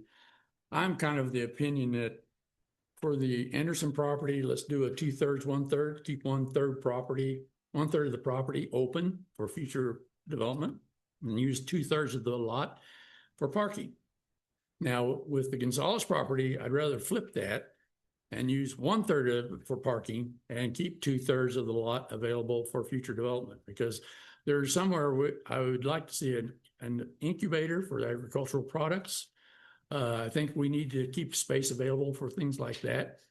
I think we also have talked about maybe redoing the landscaping and where the library's at, the band shell, and moving some things into the Gonzalez property. So I'm not opposed to public parking. I think it's probably okay.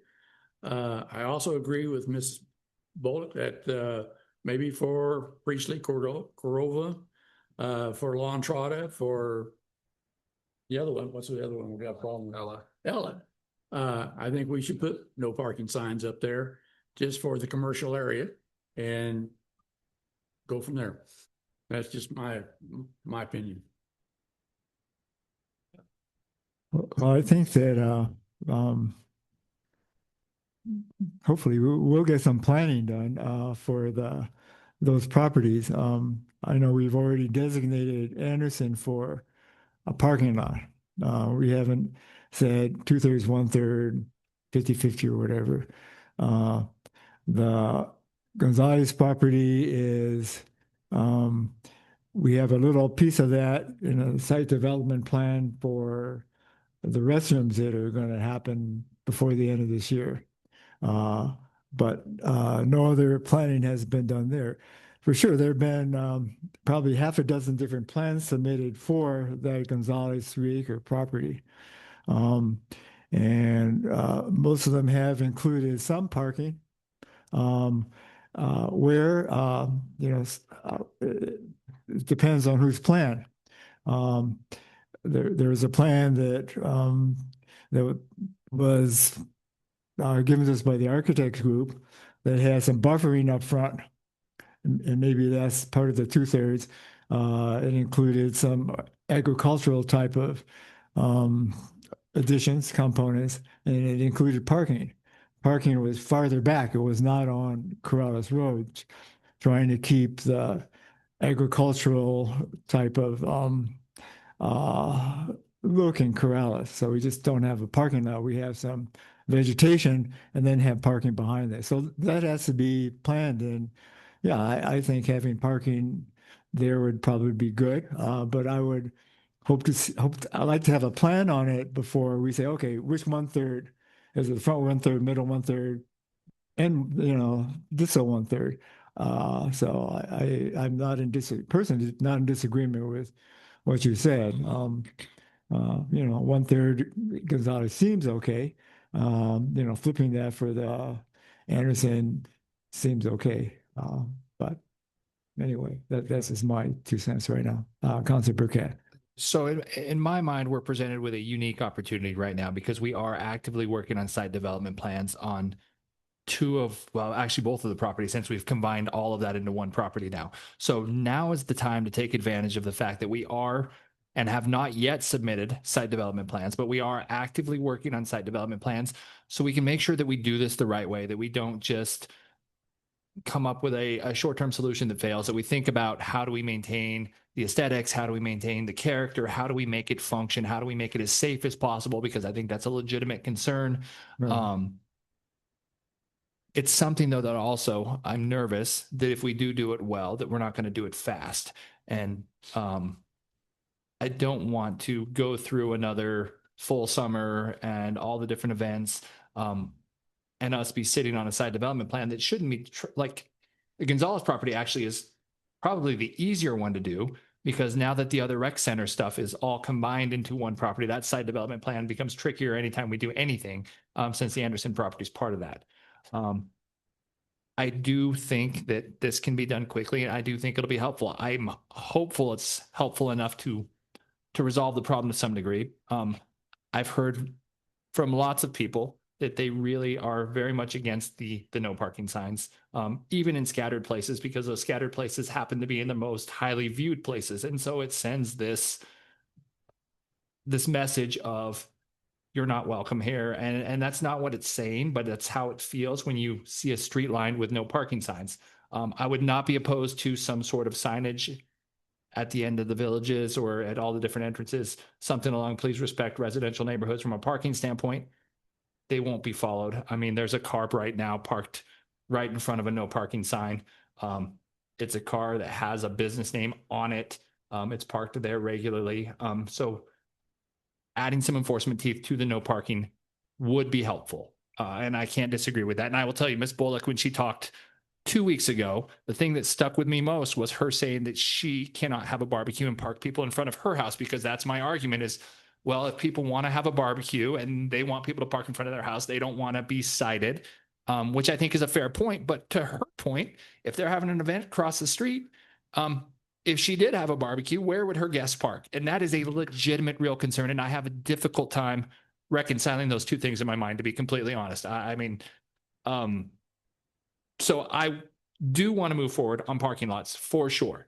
I am not opposed to continuing the discussion on no parking signs, but I do not want it to be easy. I do not want them to be everywhere. I want them to be very thoughtful. I want it to be a very stringent and balanced process that's equitable to everyone, and that we aren't just putting it up because on Mother's Day, there was a lot of people parking in front of the house and somebody got upset. I mean, there needs to be a reasonably high bar, but we can't do that and then ignore the bigger picture. It's the same conversation we're having with electrical lines.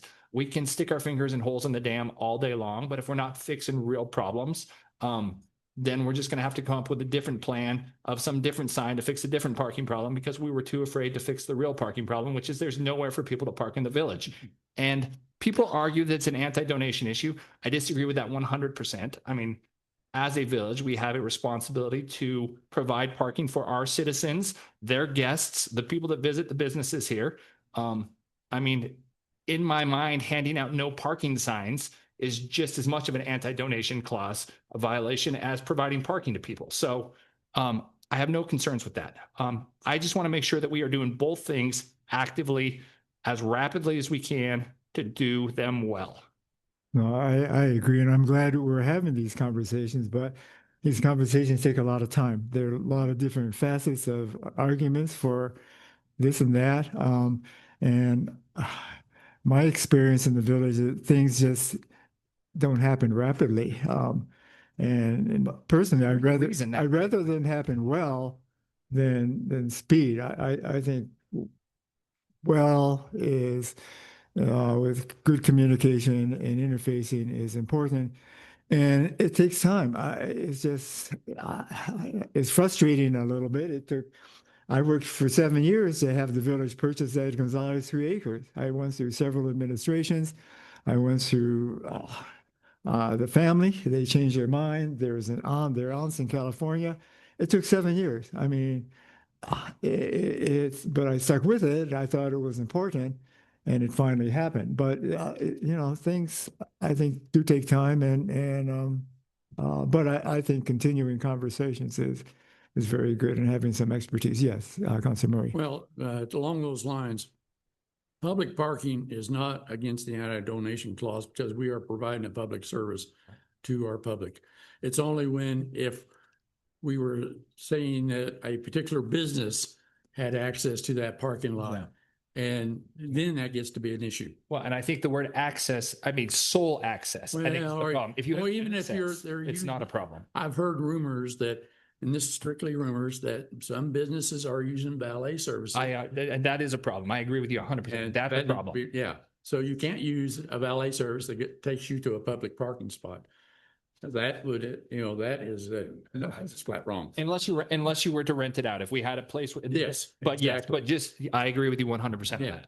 But I do think Mary has an excellent suggestion, though, that on Priestley and Corova, that you need those no parking signs, because the Heritage House, you can't have those events overflowing into our right of way. Those need to be controlled. Now, if they want to rent the rec center, fine, but we also need to make that safe too. And that means getting DOT involved. That's a future discussion.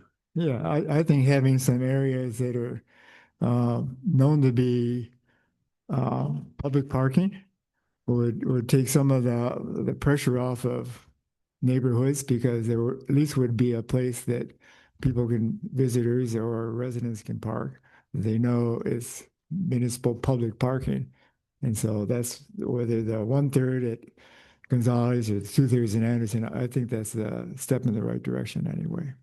So, Council and Mayor, if I may, I just want to remind you that we do have a site development plan currently in process with Steve Grohlman for the Gonzalez property for the bathrooms, because that grant is going to expire. So we need to move on that. Right now, his direction is just to do a site development plan that just places the bathroom in the corner of the property, kind of close here to the bank. No parking is going to show on that site development plan at all. However, if council wants a couple of parking spots near the bathroom, I can call him tomorrow and ask him to add that. But it is hopefully slated to go before P&Z in August, I believe, Lori, is that right? Which the deadline for that is right here at the beginning of July. So he's kind of under the wire. And if we push it much past that, we're going to have issues with our grant. So right now, like I said, there's no parking on Gonzalez, but then we would have to pay for another site development plan, which can be costly to redo that later on. So just to make my you. concern is if someone wants to use the restrooms, they can temporarily park at the bank. They can temporarily park at the library. It's coin flip away. I mean, you're right there, and to put designated parking around the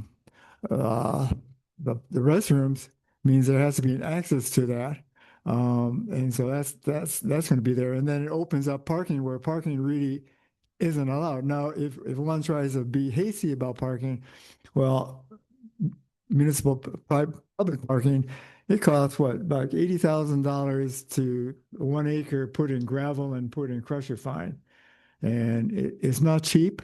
And so it's just, we'll just have this, in public parking. We can change it later, but it's not a inexpensive type of thing. So I think if one wants to use the restrooms, they can. If they have to take a pee, they can just park at the library. They can park at the bank. They're between here and you all right here. The people parking though on the streets in concern aren't parking there because they have to pee. I mean, so it doesn't solve our problem. And it's back to the same point. I mean, we have the opportunity now. We have till the end of July. I say we add parking to the site development plan. The cost of gravel and crusher fines is not going to go down. It's going to go up. So it's financially responsible to do it sooner than later.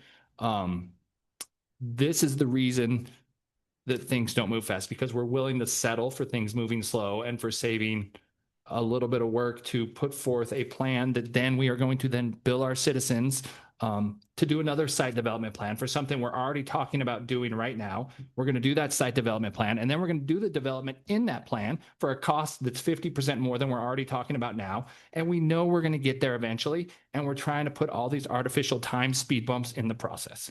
I think we ought to do planning first. I think we ought to have an architectural plan.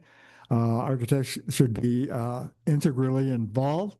We're not architects, and I'd rather have an architectural plan before you take the plunge to do anything with a site development plan. I'm sorry, you don't have the floor. Yes, Councilor Mayor. It's too bad Mr. Bowles isn't here. We just brought him into the fold, but he did talk, and we know that there's the architects that talked about other issues have the architects that are within the confines of Corrales. Have they talked about either one of these? Have they brought forth either one of these Anderson or Gonzalez properties with regards to what their thoughts are? They have brought something. They brought something forth back when Amy Bell was doing some of our property planning, and we had a meeting with them. It was almost 3 years ago now, I think. In September it'll be 3 years. But they had some drawings and things like that. But because they are not an official village committee, they can't make a recommendation. You know, they can come here in a public forum and give their thoughts, but it doesn't carry any more weight than any other resident because they aren't an official advisory committee. If they are appointed by you to be an official village committee, then they can make those recommendations. Do they, what they brought forth, was that close enough that it could be a site plan? They are very detailed drawings. I'd have to go back and look at them again, but. Actually, Councilor Mira, that Pat McLaren is he was part of that committee. If he wants to make a comment, Pat, would you come up to the podium, please?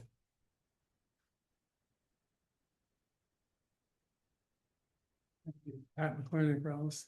I just wanted to remind you that it's not simple to just add parking spaces because the governor requires 5% of all parking spaces being EV chargers, plus another 5% powered for future use. You have ADA parking, so it's not just simple to add a few little spaces. And when we looked at the site development plan for the bathrooms, we could provide parking on the bank building itself, adjacent. It's as close as any parking that you're going to get.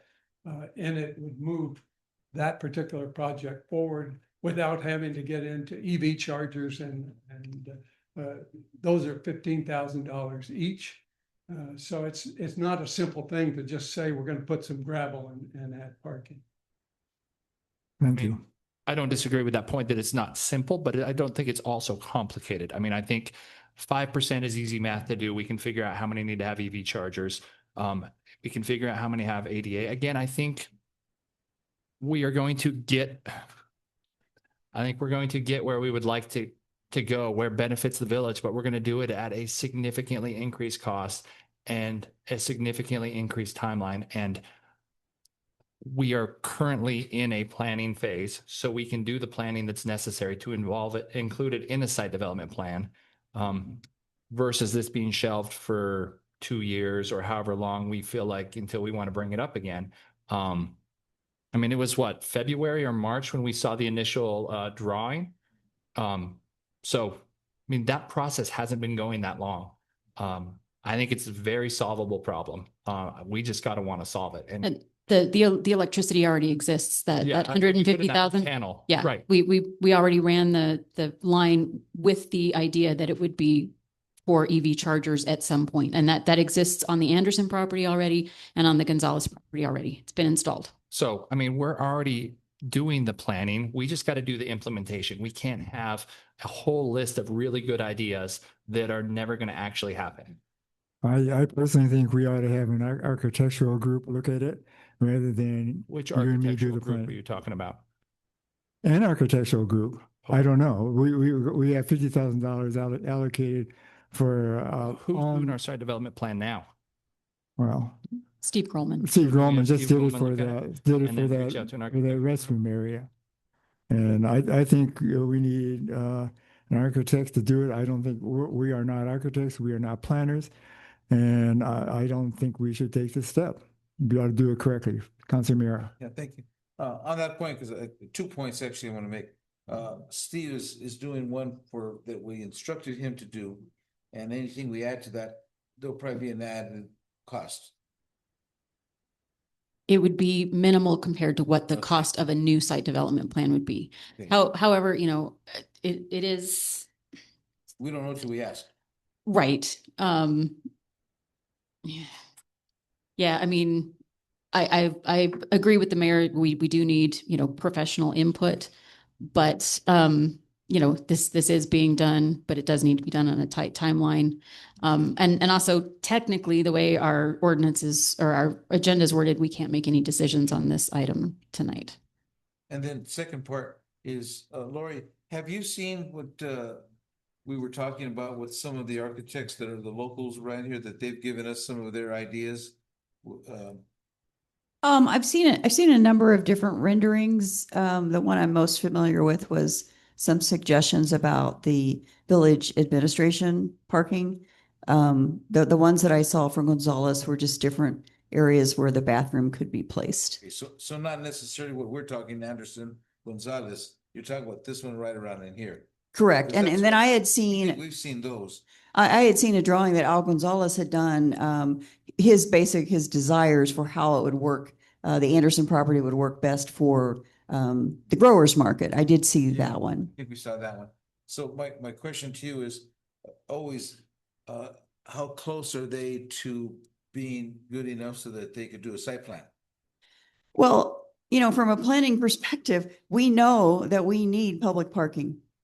And then designing a parking lot, yes, you have a certain amount of EV chargers, you have a certain amount of ADA spots and certain landscaping requirements. They're in our code. And every other engineer or architect who has done a site development plan for any other project, you know, talking about commercial projects here, they look at the code and then they plan accordingly and they provide a drawing that shows what's needed. Okay, so the reason I asked the second part is because I would like to proceed and go forward, just hate to get stopped along the way and said, you know what, we got to have a site plan. We've had that conversation here before. We didn't do a site plan, so doggone it, we got to do a site plan before we move any further. That's going to keep bringing up the site plan.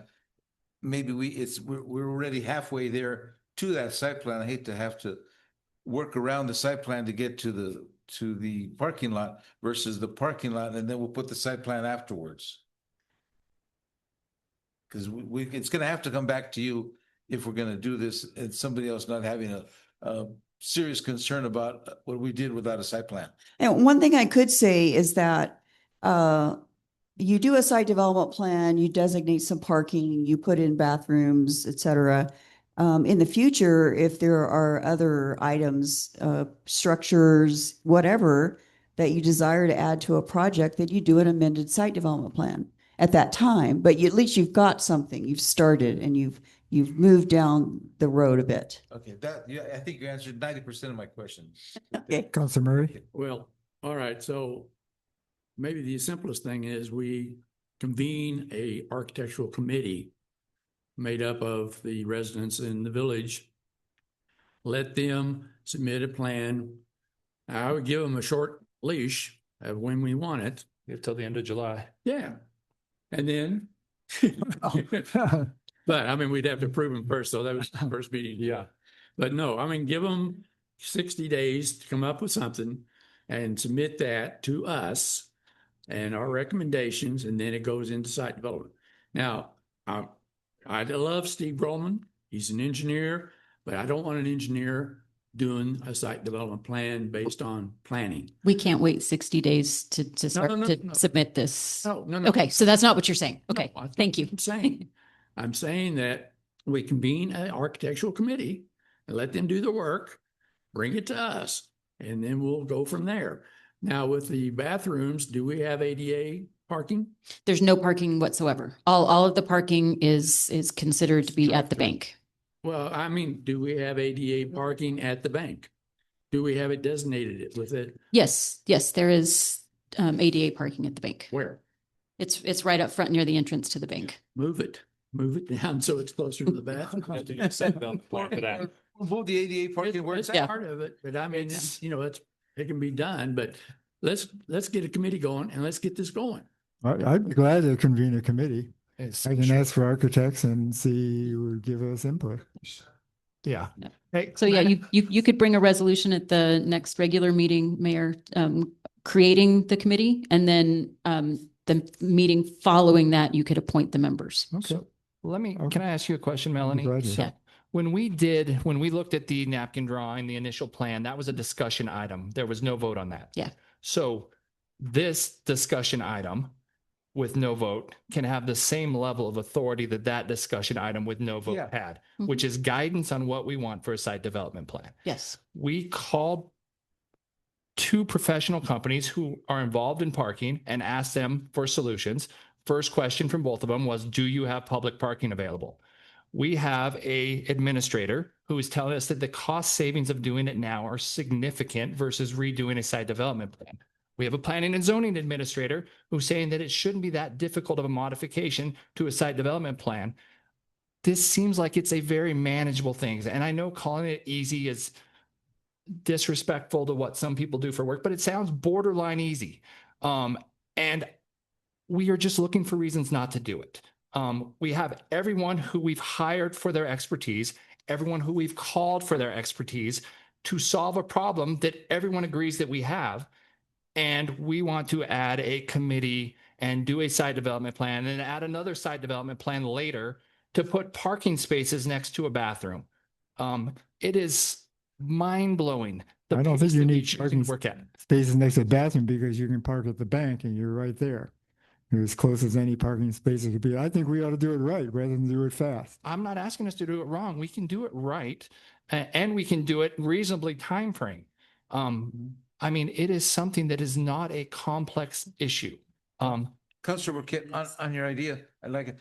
With this putting together a committee, doesn't have to be paid, and we don't have to accept their recommendations, right? So we had a multi-use facility. We had 2 multi-use facility committees. That's died. And despite neither one of them saying we didn't want a facility, both of them said we did. They just didn't like the initial plan. Okay. We had an interior drain committee Okay. that took 6 months. And what have we done with that? 0. So we can invite 6 of our friends to form a committee and have a conversation and present an idea to us. And if we like it, we can do nothing with it. And if we don't like it, we can ask a second committee to give us an opinion that we then do nothing with. Or we can do something. Like, that's what we were all voted up here for, is to do something, not to sit here and be speed bumps in progress. I mean, and this I isn't hear like, what we're you're not building saying. a skyscraper. I hear We're what not you're putting in saying. I'm trying to McDonald's. get you to that point. Right. To get to that point, say, okay, let's do it. But just because they bring us something doesn't mean we have to accept it. I know, but I also think the fact that we're accepting the fact that we have to wait 60 days or 6 months to hear another opinion on do we need parking? I didn't say that. I was agreeing with you on Yeah. let's move it quickly. Yeah. So- Councilor Murray, would you like to Well, say something? the only thing I was going to say is we need to be aware of what we're doing because you're going to have consequences down the road. So either we do it fast, maybe wrong or right, but just be aware that there are consequences by not following the rules and doing things and planning it out. So I'm not opposed to what you're saying, Counselor, but I think that we've got to do this right. Right. And the reason we had the interior drain, $150,000, we went through Main Street. Amy Bell had this elaborate thing. It's not what the people wanted. And obviously then we had Main Street also do the whatever, the community center. It wasn't a community center, it was an art center, basically. So people really objected. to Actually, that one was facility build. Yeah. Yeah. But the problem is people didn't want these 2 things. The people who lived on the interior drain didn't want that fancy architectural thing. And they had meetings and all that good stuff, but when you come down to it, they didn't want it. So we spent they spent $150,000 on a dead end. But there's consequences for doing these things. So let's do it right. All I'm saying, let's get a committee, get them going, and at first available. I mean, we're coming up on a new public or a new fiscal year. We'll get started right after July, and we'll get going. Okay, I'll convene a new committee next meeting then. So this, getting back to doing it right, I mean, in my mind, I'm trying to visualize these bathrooms in the lot next to the Wells Fargo, where handicap parking spots are in the front of the Wells Fargo, right by the front door. How asking someone who's handicapped to park 150, 200 feet, a curve around the building, how that is doing it right. Because maybe we're meeting the guidelines. I would love to hear the answer to this. Yes. The idea was to build the bathrooms to comply, to get the grant. It was a time frame problem. The bathrooms are 280 square feet. That's less than a requirement for one car. There's no parking required. You can build that bathroom under our ordinance. It's 280 square feet. It requires no parking. And that's the direction that they were working on it right now. There is available, it's only 45 feet away from the backside where the garbage enclosure is currently. We could easily stripe handicap parking and access that immediately. I think that would take a site development plan to do that, though. Yeah, put that's the handicap, site so- development plan that we're is- doing. We don't need to show, we don't have to have handicap parking. We don't have to have any parking. All we're building is that ultimately the parking will be constructed that will provide access for law entrada and all the other elements. I don't love the fact that we don't have to provide handicap parking because it's so small. But if we decide to provide parking, then all of a sudden that's a barrier now. Yeah, if you want to put 10 spaces in there, then you're gonna kick in all the other requirements. Plus, the code, our current ordinance, which you say we really shouldn't deviate from, requires a fence down the entire length of that 3-acre Gonzalez property because it's commercial against residential. A variance requirement will be required to not build that fence at this point. That fence is not required for the bathrooms, or it would be required for both No, structures. no, a variance is going to be required for I don't- anything we do. So that doesn't change with or without parking. No, no. Has anyone asked for this variance in our site development plan yet? So it sounds like we are doing things quickly and we're not doing them We right. can, So we'll let's have do a drawing good for and you right. Saturday if you want. I We mean- can show you exactly what you need to do. I mean, in my mind, I know what we need to do. We need to put in a parking lot and we need to do the steps necessary to put in a parking lot. How Or many spaces do you think we should put in there, Zach? I mean, not my job. I don't know, to be Well, honest. then, I mean, you know, who does decide that? The You engineer. guys are the ones that decide. the engineer. No. There's no requirement, so you tell us how many spaces you think you need to have. I don't know the answer to that. And I That's apologize, amazing. I don't. Yeah. That's why we have 0 right now. I'd say It's more than zero. I do Mayor. know the answer is more than zero. Mayor, I'd say we terminate discussion and move on. Yeah, I mean, this is, I think I think we've discussed it for a while. But to what end? We have a deadline. Right, Like, right. that's We what I have mean. a lot more items to go. I just want everyone to know that we're going to start. I mean, our campaign signs should all be terminate discussion or form a committee. Like, and so next campaign, I just want to see a whole slew of people, but like, I'm going to be the person that wants 3 committees because I don't think 2 was enough. Thank you very much. So Okay, if people are happy with that, so be it. so be it. Next item. Number 3, consideration, action, approval of resolution 26-40, publication of ordinance 26-05, and ordinance amending section 2643 of the general regulations for recreation facilities to clarify where animals are allowed in the rec center indoor facilities. Is Lynn here or? No, I was going to do this. Okay. So last week, Lynn approached me and said that they realized that there was an issue. Somebody was trying to bring their pet dog into the gym, and they have signs up that says, say no dogs allowed in the indoor facilities. And the person said, but your ordinances allow it. So sure enough, we went and looked, and the ordinances were written before we had the indoor facilities as they exist now. And so when you look at the definition of recreation facilities, it says, the rec center, just rec center, and then all of the parks and outdoor spaces. So by that, where it later says dogs are allowed, or pets are allowed in any recreation facility, then that means dogs are allowed inside the building. So Lynn said, can we fix this up? So our proposal is to just change the one line about pets. So this does not include service animals because it specifically says pets. So a service animal would not be barred from being in the facility with their owner, but this would just be pets, and it would. And then the other change is just cleaning up some wording. They said that horses and mules were allowed on grassed areas, and we agreed that wording was just a little weird, so we changed that a little bit. So that's what this ordinance is for. Councilor Murray. Thank you, Mayor. So what I found is some of the things that I have objections to is, one, on page 65, you refer to ordinance 2604 when it should be 2605.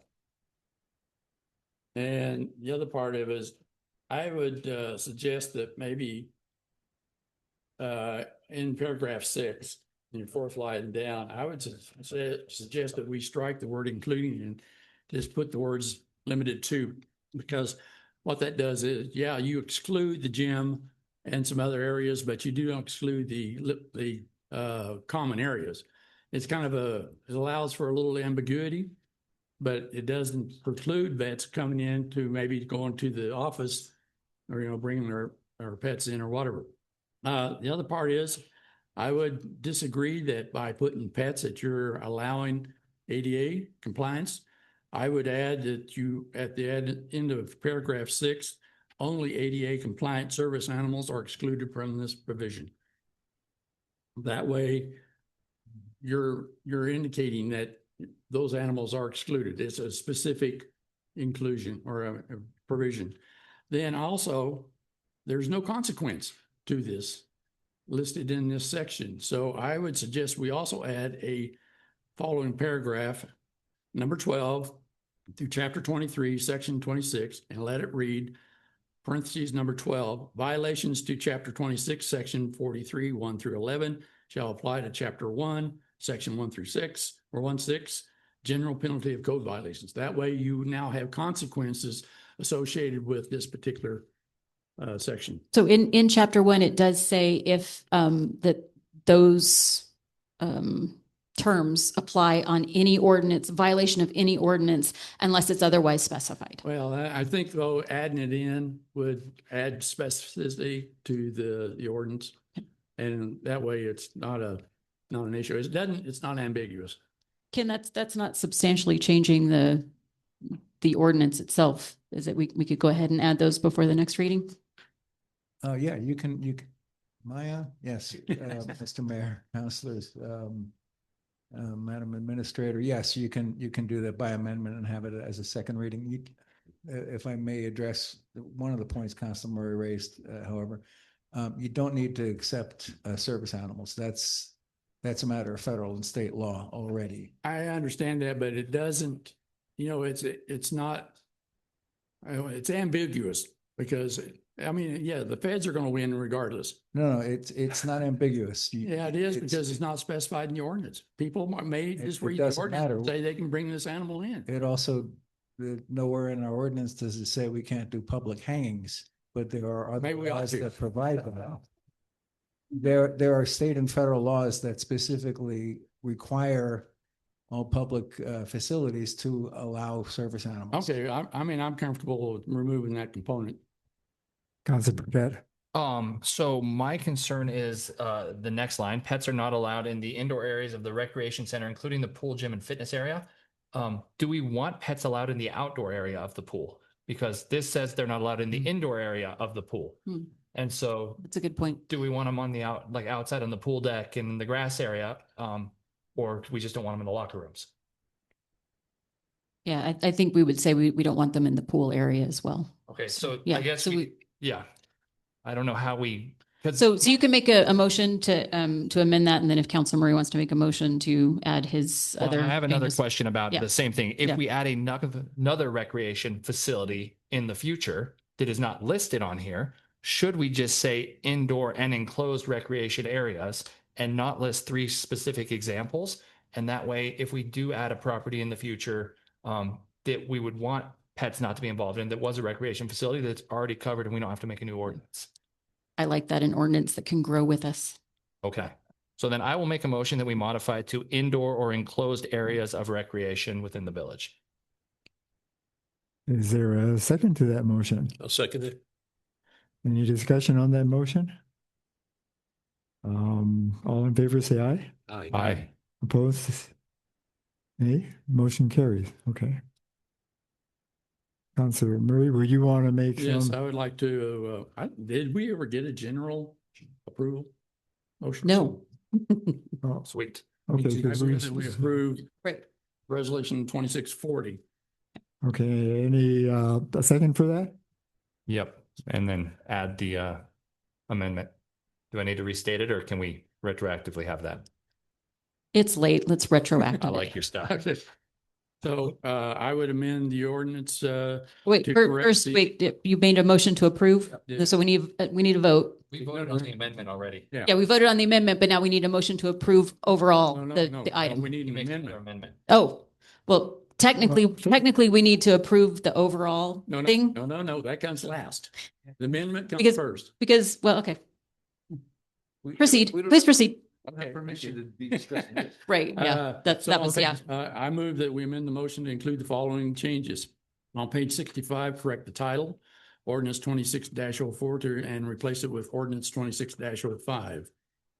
And then I would add, well, I'm going to try this anyway. Add the following paragraph, number 12 to chapter 23, section 26 to read 12. Violations to chapter 26, section 43, 1 through 11 shall apply to chapter 1, section 1-6, general penalty of code violations. And that just it makes it more specific. And I would disagree with the ADA, but I will leave it out. Since you said that federal requirements usurp everything else. The supreme law of the land according to the US Constitution. I don't know, it's been violated enough. I'm again. Okay, why don't we have, you made a motion for the amendment. That's Yeah, the that's my motion. motion. And was seconded by Councilor Burkett, right? Councilor No. Mier. Okay, Councilor Mira. Okay, all in favor of that motion, say aye. Aye. Opposed? Motion carry. Okay, now should we go to the resolution itself and have a motion to accept the resolution? We Yeah, already we have should Motion have. to, We already we have have a a motion motion second. to We have accept two the, amendments, Yeah, we went as back and did amended. them. right, as amended, okay. So could I have a motion to, Sorry, no, I did write on there. Counselor Murray did make the Yes. motion and, Yes. yeah, okay. Vote. but It's this late. motion is still in order Yes, it's still in order. Yes. and he's appropriate to do that and I second it as amended. Yeah. Okay. Yes. Yes, 2 amendments to the ordinance itself. And now we're going back to the resolution. Yeah, enjoy. okay, so we're going back to, so if people agree to approve the resolution, the resolution is going to be approved as amended. Yes. Is that correct? Yes. That's correct. Is there any more discussion on the resolution itself with the amendments? Okay, roll call vote. Councilor Mira. Yes, sir. Councilor Woolman. Aye. Councilor Knight. Councilor Brown. Councilor Burkett. Aye. Councilor Murray. Yes.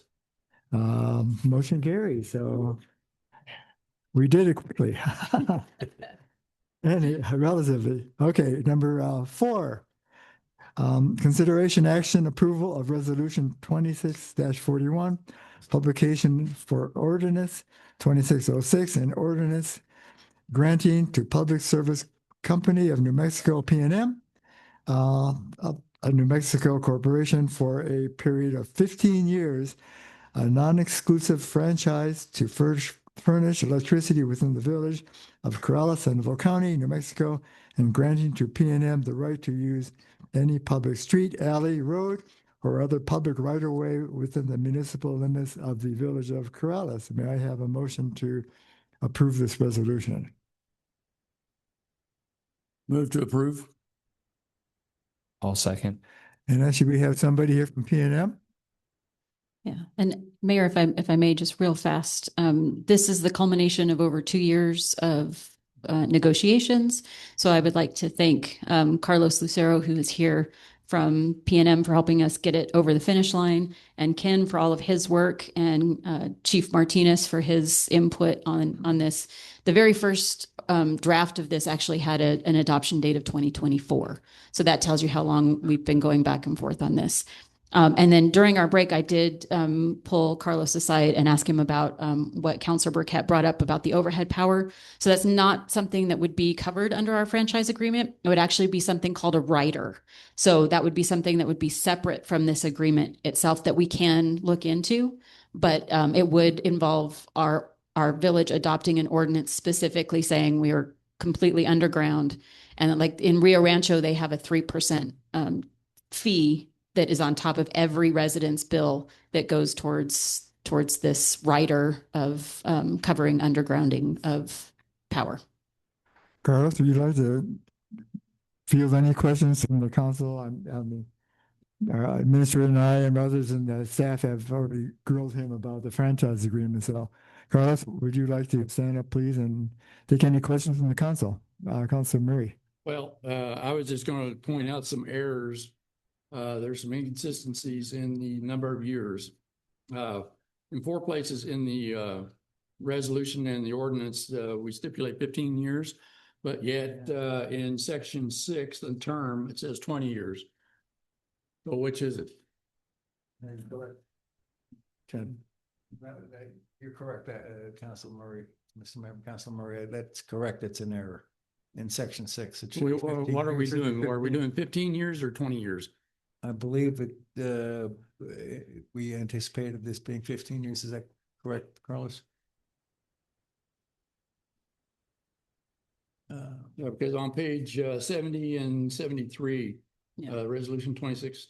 It's the third page of the ordinance in section 6 under term. Yeah.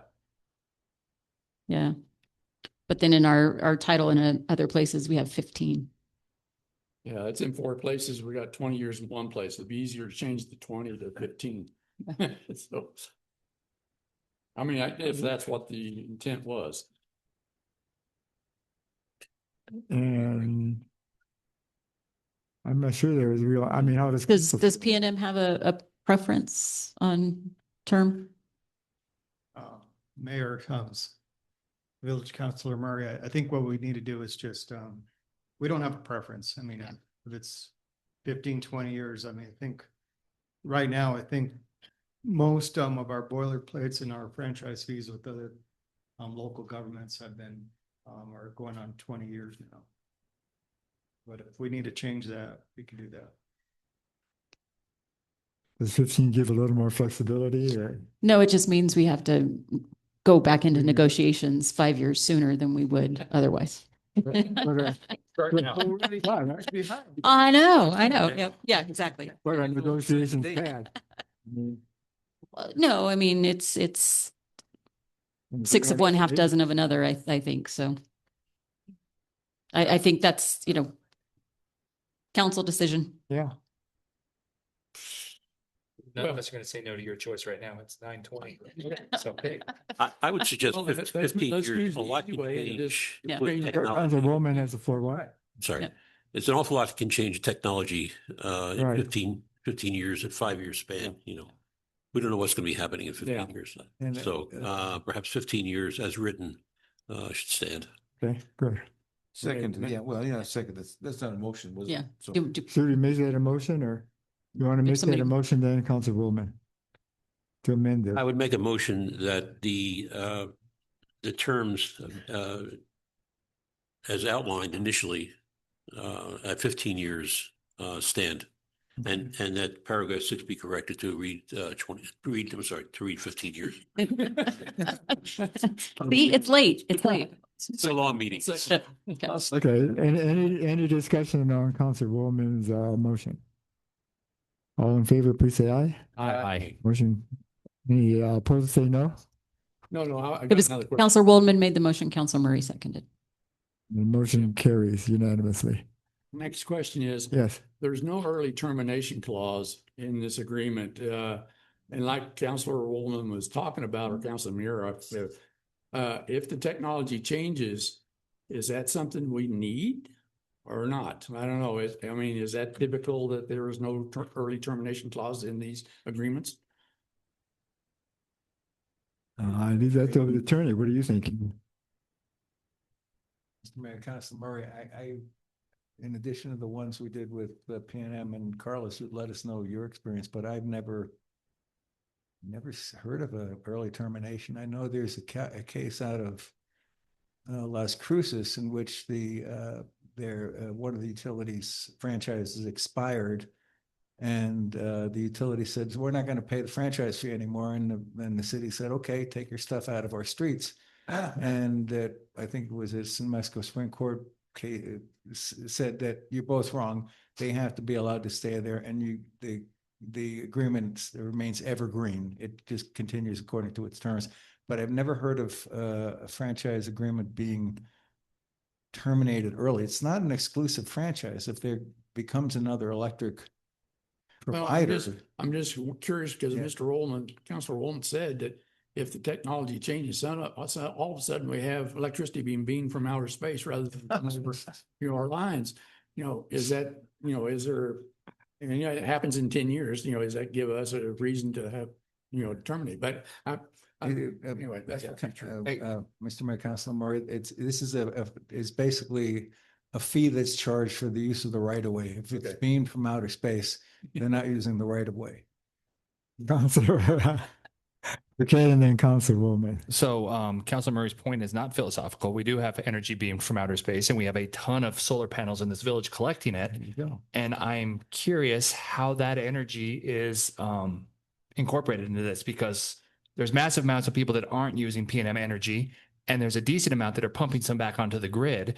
And are we getting anything from the money that the village of Corrales is putting back into the grid? I know they get pennies on the dollar as far as getting paid from PNM for that, but does this franchise fee apply in any way to energy going the other direction? So Councilor Burkett, Mayor, so even if you're producing your own solar, the rooftop solar units that you're talking about, those are, yes, you are using that a lot of that energy is using for your own use, but any excess is actually will go back on the grid. Yeah. So that you're still using the poles and wires are still being utilized even for that power, because even then when on a cloudy day and when the sun's not shining, you're still utilizing the PNM power. So it's now the actual infrastructure is turning into not so much a one-way system, but a two-way system. So either way, it's still being utilized. So that's where the franchise agreement, again, as your attorney Ken stated, is that it's really so that we could access the right of ways, that we can keep manage the vegetation. So we're allowed in these right of ways. We can do the proper maintenance and operations within those right of ways.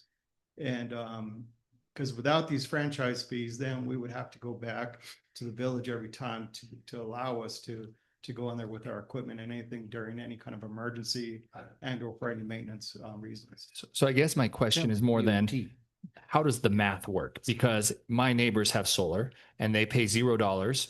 And so 3% of $0 is $0.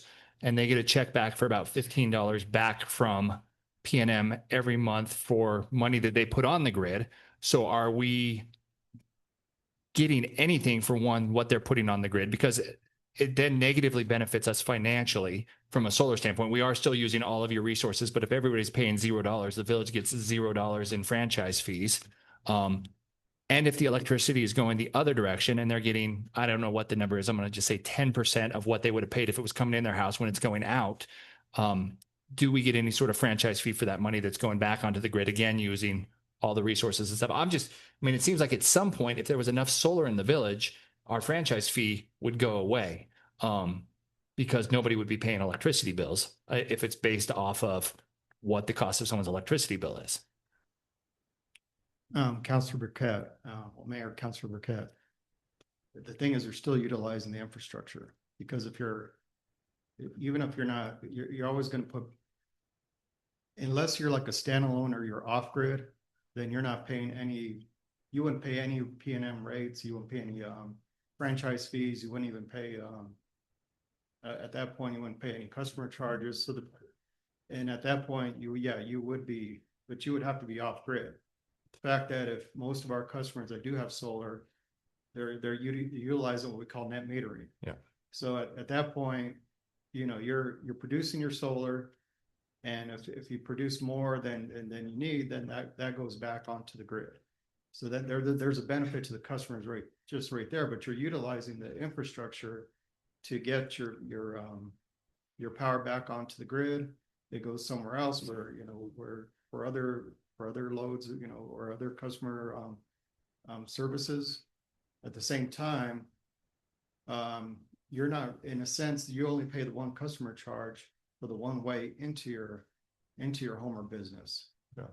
And so I think either way, you're still utilizing those poles and wires, and really the franchise fee is for the public piece of the right of ways, for us to make sure we're allowed to do what with the local government, which is the village, to make sure that we're maintaining all that infrastructure.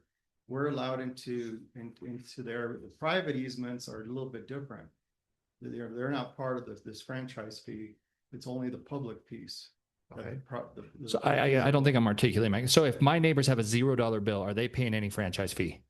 Yes, How is that number calculated if it's a percentage? because it's calculated amongst anybody that's living in the village. So you take the entire village spend and then you multiply that times 3%, and then you split it amongst the residents of the village?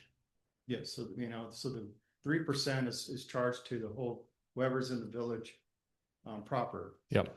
So every the thing is that money goes back to the village itself. We don't collect. It's like a pass through for P&M, and it directly goes back. I think what you're asking is, are the people who get a check back, are those franchise fees deducted from what they get back? Or if at some point in time, 100% of the village energy spend was solar, I mean, it's never going to be, but if some point 50% is, despite the fact that we're contributing very positively in every measurable way, we're still using the same resources, but the franchise fee is going to be cut in half. And the more people that get on solar, it's actually less coming into the village. And I mean, in theory, less to you guys as well, because I know a lot of your fees are percentages. So there's some kind of reverse incentives there. Councilor Knight. Thank you, Mayor. I think it's a really good idea on page 79 where you put the contact people that if something does happen, that there's emails as well as phone numbers, because I know some of our other franchise, they're hard to get a hold of. So I hope if these people ever leave their jobs that, we get the information about the new people that are taking over. But I think it's really good to have it in the contract. And Mayor and Councilor Knight, that was something that we all worked and coordinated, especially with Fire Chief Martinez, especially when it comes to wildfire, emergencies or mitigation. Councilor Waldman. A bit of a hypothetical, but there is discussion about the purchase of P&M. I assume that this would be a continuing contract if the ownership of P&M changes. So Councilor Waldman, or Mayor, Councilor Waldman, the acquisition yes, P&M is in the middle of an acquisition. If the acquisition did go through, nothing changes. There would still, we're going to still be, in a sense, locally run. All our customer infrastructure will be in place, and so will all the agreements that we have with our customers, including this franchise agreement. Great, thank you.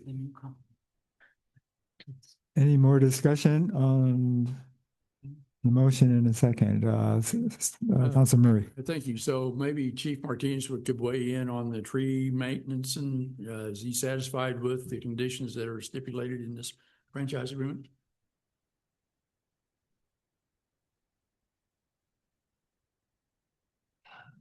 Mayor, Council, yeah, that was part of our discussion with this franchise agreement and amongst the attorney and manager and the mayor.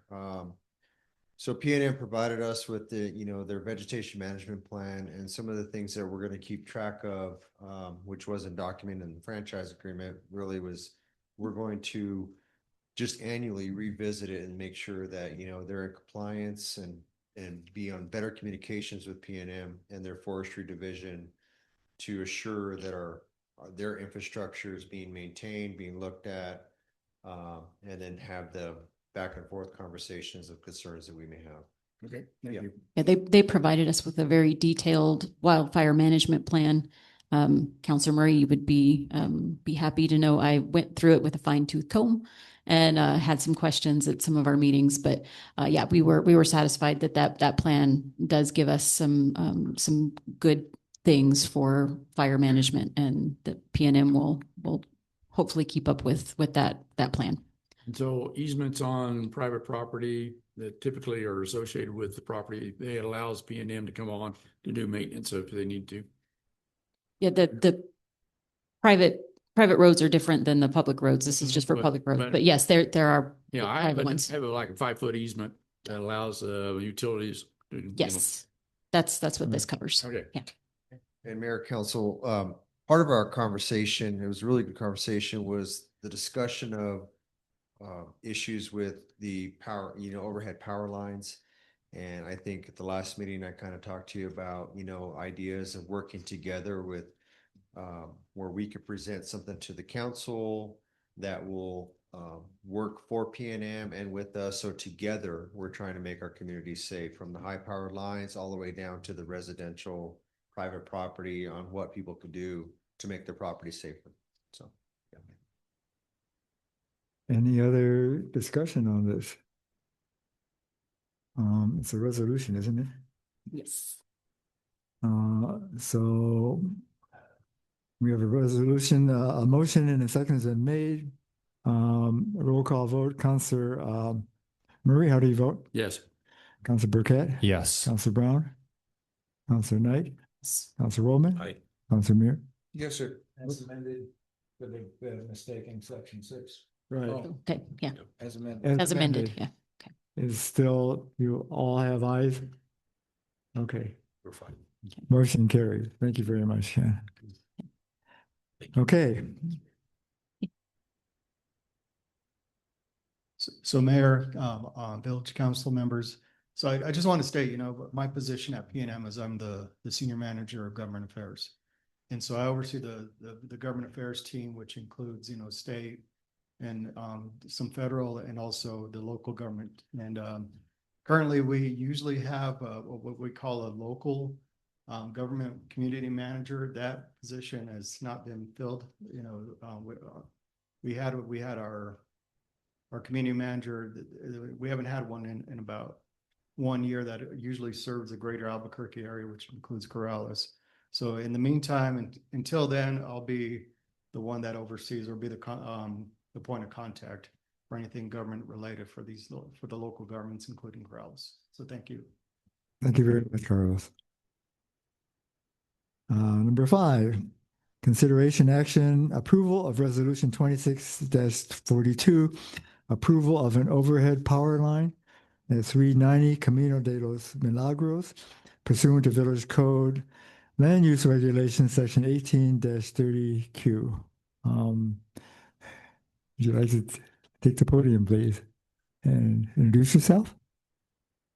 Good evening, Mayor, and good evening, Council. I am Bryson Frywald, and I'm 21 years old, and I own the property 390 Camino Los Milagros. Thank you guys for all staying and listening to yet another overhead power line. So I do understand the reason why we don't want overhead power lines in Corrales, both the aesthetic and fire purposes. I'm sure Chief doesn't remember, but like 8 years ago at my childhood home in Corrales, we had power lines hit trees and it started a fire, and your firefighters carried a couple dozen chickens into my mother's house. The property that I bought was a previously developed parcel of land. It had 3 buildings on it. 2 of them were occupied, but all 3 buildings had power lines to them from a pole adjacent across the street on Hollywood Boulevard, right on the edge of the road. And those buildings have since been torn down, and I put up a new building in hopes of taking up residence there. And I obviously need power. And so my options would be to run power all the way from that pole to the house, to run it to a pole directly across the street and drop it down, and then put it underground to the home. Or I have a quote from PNM. Anybody wants to see up close, I'm happy to hand to you, for $10,000 to drill the approximately 15 feet under Hollywood to make it entirely underground. So that would be a significant financial hardship for me, as I do work 2 jobs and I'm a full-time UNM student. There's no trees anywhere close to it. I do have recent photographs of the pole. Once again, if anybody would like me to bring it to them, I can bring that. There are no trees over it. There's no tree canopy. It would be just, all I'm asking is just directly across the road to a pole on my property. It would be approximately 15 feet, and then would drop down and be completely underground. And I have diagrams of where it would go and where the lines used to be for the previous residents. If anyone once again wants to see it, I have pictures. So that is what I come to ask of you today, is for a very short variance over Hollywood Boulevard. Councilor Murray. Move to approve resolution 26-42. Second.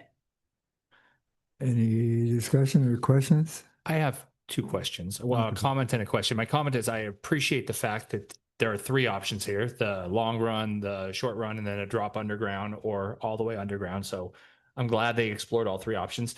In option 2, which is the option that you're choosing, are they digging that trench from the second drop pole to the house, or is that something you guys are doing outside of them? They are digging the trench. So it just blows my mind that it's $10,000 to dig under the road, but it's somehow free to dig a longer distance on the property.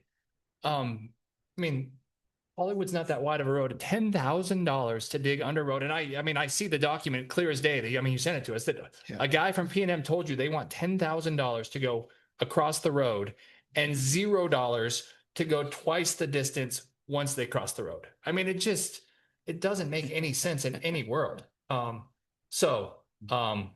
agree with them. I mean, I think you're doing the best possible solution. If I got that email, I would be asking for the exact same thing. But that is, I mean, what PNM is doing is just, I mean, that's nonsense. I know, I wish I would have paid closer attention to that when you ordered, so I could have amended it. We could have talked to him about that. Because I mean, it's crazy. Any other discussion on the motion? Councilor Murray. Well, given our approval of the previous power line, I think we ought to approve it and just go with it. Because if we discriminate, we're going to get hauled into court. So anyway. Did that person sign up to speak, Mandy? No, they can't talk. They can't just raise their hand and join in. I'm sorry. I was just going to say I was the contractor. Okay, so you're with the applicant. Yes, ma'am. Okay, my apologies. So if I can talk, I was going to say that the reason that they're not charging for the trench from the secondary pole that we'll put in all the way to the house is because us as the contractor are going to be doing the trench, not PNM. Just to clarify that part. Okay. Yeah. Okay. Thank you for letting me speak. Yep. Thank you. Any more discussion? It's a resolution, so roll call vote, Counselor Mira, Yes, sir. Counselor Woolman, Aye. Counselor Knight, Yes. Counselor Brown, Counselor Burkett, Aye. Counselor Murray. Aye. Congratulations. Pass. Sorry that took 4 hours. Number 6, last item. Consideration action approval of resolution 26-43, declaring an emergency, recognizing the existence of severe drought conditions in the village of Corrales, prohibiting the sale or use of fireworks within the village during the continuation of drought conditions, authorizing officers of the village to enforce the prohibition on sale or use of fireworks, and providing for administrative review when climatic conditions improve. So we're just continuing what we approved last month. It's a bi-month type of resolution, and so this is just a continuation of last month. Motion to approve. Second. Any discussion? One quick question. Yes. I am confused on section 3. The sale or use of fireworks is prohibited on all lands, public or private, within the village as follows. And then it lists 3 specific categories of fireworks. But the way I'm reading this, we are not allowing fireworks that are smaller than 5/8 inch diameter, and less than 3 1/2 inches in length. So we're banning small fireworks. And the way I'm reading this is then the really big ones are perfectly legitimate. The really big ones are already not allowed in the village. Is there a reason we wouldn't put that in this as well, though, just to make it clear that, like, I we don't think want the big mortars either. I do believe it's already, I want to say it's already in our ordinances. Oh, Tanya. Tanya knows. Thank you, Mayor, Council, Administrator Romero. I did this ordinance, but it was a copy of what our attorneys did 2 years ago. And we cannot restrict all. This just adds the 2 things that are not already restricted in our ordinance that is allowable by law. So that's why they're there. Bottle rockets, anything over 10 feet, those are never allowed. And if you want the other one to say, but it is our ordinance that you only can use Safe and Sane, which means Walgreens, Sam's, those kind of places where you buy them. But 2 of the type that are considered safe and sane are now restricted. Thank you. And we're entertaining this motion since we have to do this every 30 days. Correct. And we try to get through the 4th at least. And that's just because it's a declaration of emergency. It can only last 30 days at a time. Okay. Yeah, and we have to have that letter that's included from the governor, which is why we didn't do one last year, because the governor didn't issue that that emergency declaration. So without that, we can't ban them. Any more discussion on this? So roll call. Counselor Mira, how do you vote? Sir. Counselor Woolman? Aye. Counselor Knight? Counselor Brown? Counselor Burkett? Yes. Counselor Murray? Yes. Motion passes. Last, announcements, future agenda items. Number 1, 40-year water plan update in July.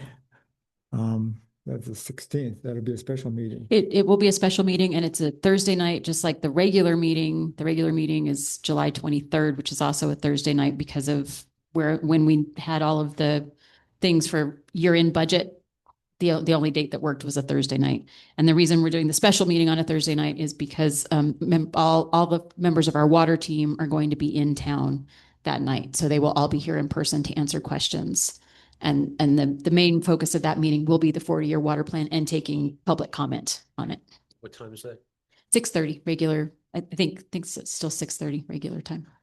And the second item is draft noise ordinance discussion to be announced. Anything else? Councilor Woolman. Mayor, I wonder if we can get an update on the construction of the Corrales Elementary School, where it stands.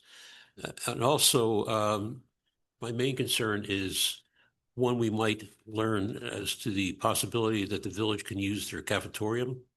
I think, Melanie, we talked about that before. Mhm. There's a certain phase, once they complete a certain phase, then they'll tell us. Yeah, I'll go back through, what they sent us the last time was the entire plan for the whole Yeah. project, and it had all of the completion dates. So I'll look back through there and see if it's specified in there, and if not, I'll reach out. Great, thank you. Councilor Murray? Yeah, Oh, along yeah, that Fred, line, there was an article in the journal about, or it was an opinion, that APS does not allow public use of their recreation facilities. I wonder if we could get something like that strict from the, allow our people in, or to allow people to use the recreation facilities on the APS campus in lieu of, locking us out. Since it is public money, is funding everything, a person brought up a good point that, it is public money, it is taxes paying for it, yet they're locking everybody out because everybody's screwing it up, or few people are screwing it up. So maybe we can get something, in writing, maybe from APS, to allow us access to these recreational facilities if possible. Yeah, I'll look into exactly, you said it was an Albuquerque Journal? Yeah, I think it was an opinion article. Okay. Probably on a Sunday, but it basically were stipulating that they could not use APS recreation facilities because they're all locked up. And that's because there have been some miscreants going in there and tearing things up. And so their answer is they just lock up the entire facility. So anyway, I'm just wondering if we could allow our residents access to that. I'll see if I can find out more about if they have an official policy on that. I know in other places, the public schools would rent out their facilities, and the cost of that rental included the cost of having somebody sit there for the entire time you rented it to make sure that you weren't doing damage. But that's other municipalities. I don't know what APS does, but I'll see what I can find out. And I don't think they have that for the cafetorium, do they? I don't know yet. I mean, it hasn't been built. I know that during COVID, they didn't allow any use. And then after COVID, they still didn't allow any public use of it. So I believe at the time they said that there were some changes in APS's policy. So I'll do some digging and see what I can find out. And the uniform traffic ordinance is going to be next meeting, so. Okay, well, I think we've gone through the agenda. Thank you very much. Meeting's adjourned. And thank you to the audience members for hanging in with us.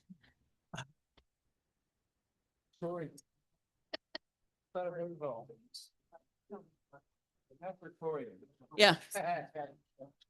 It has a stage, so it becomes a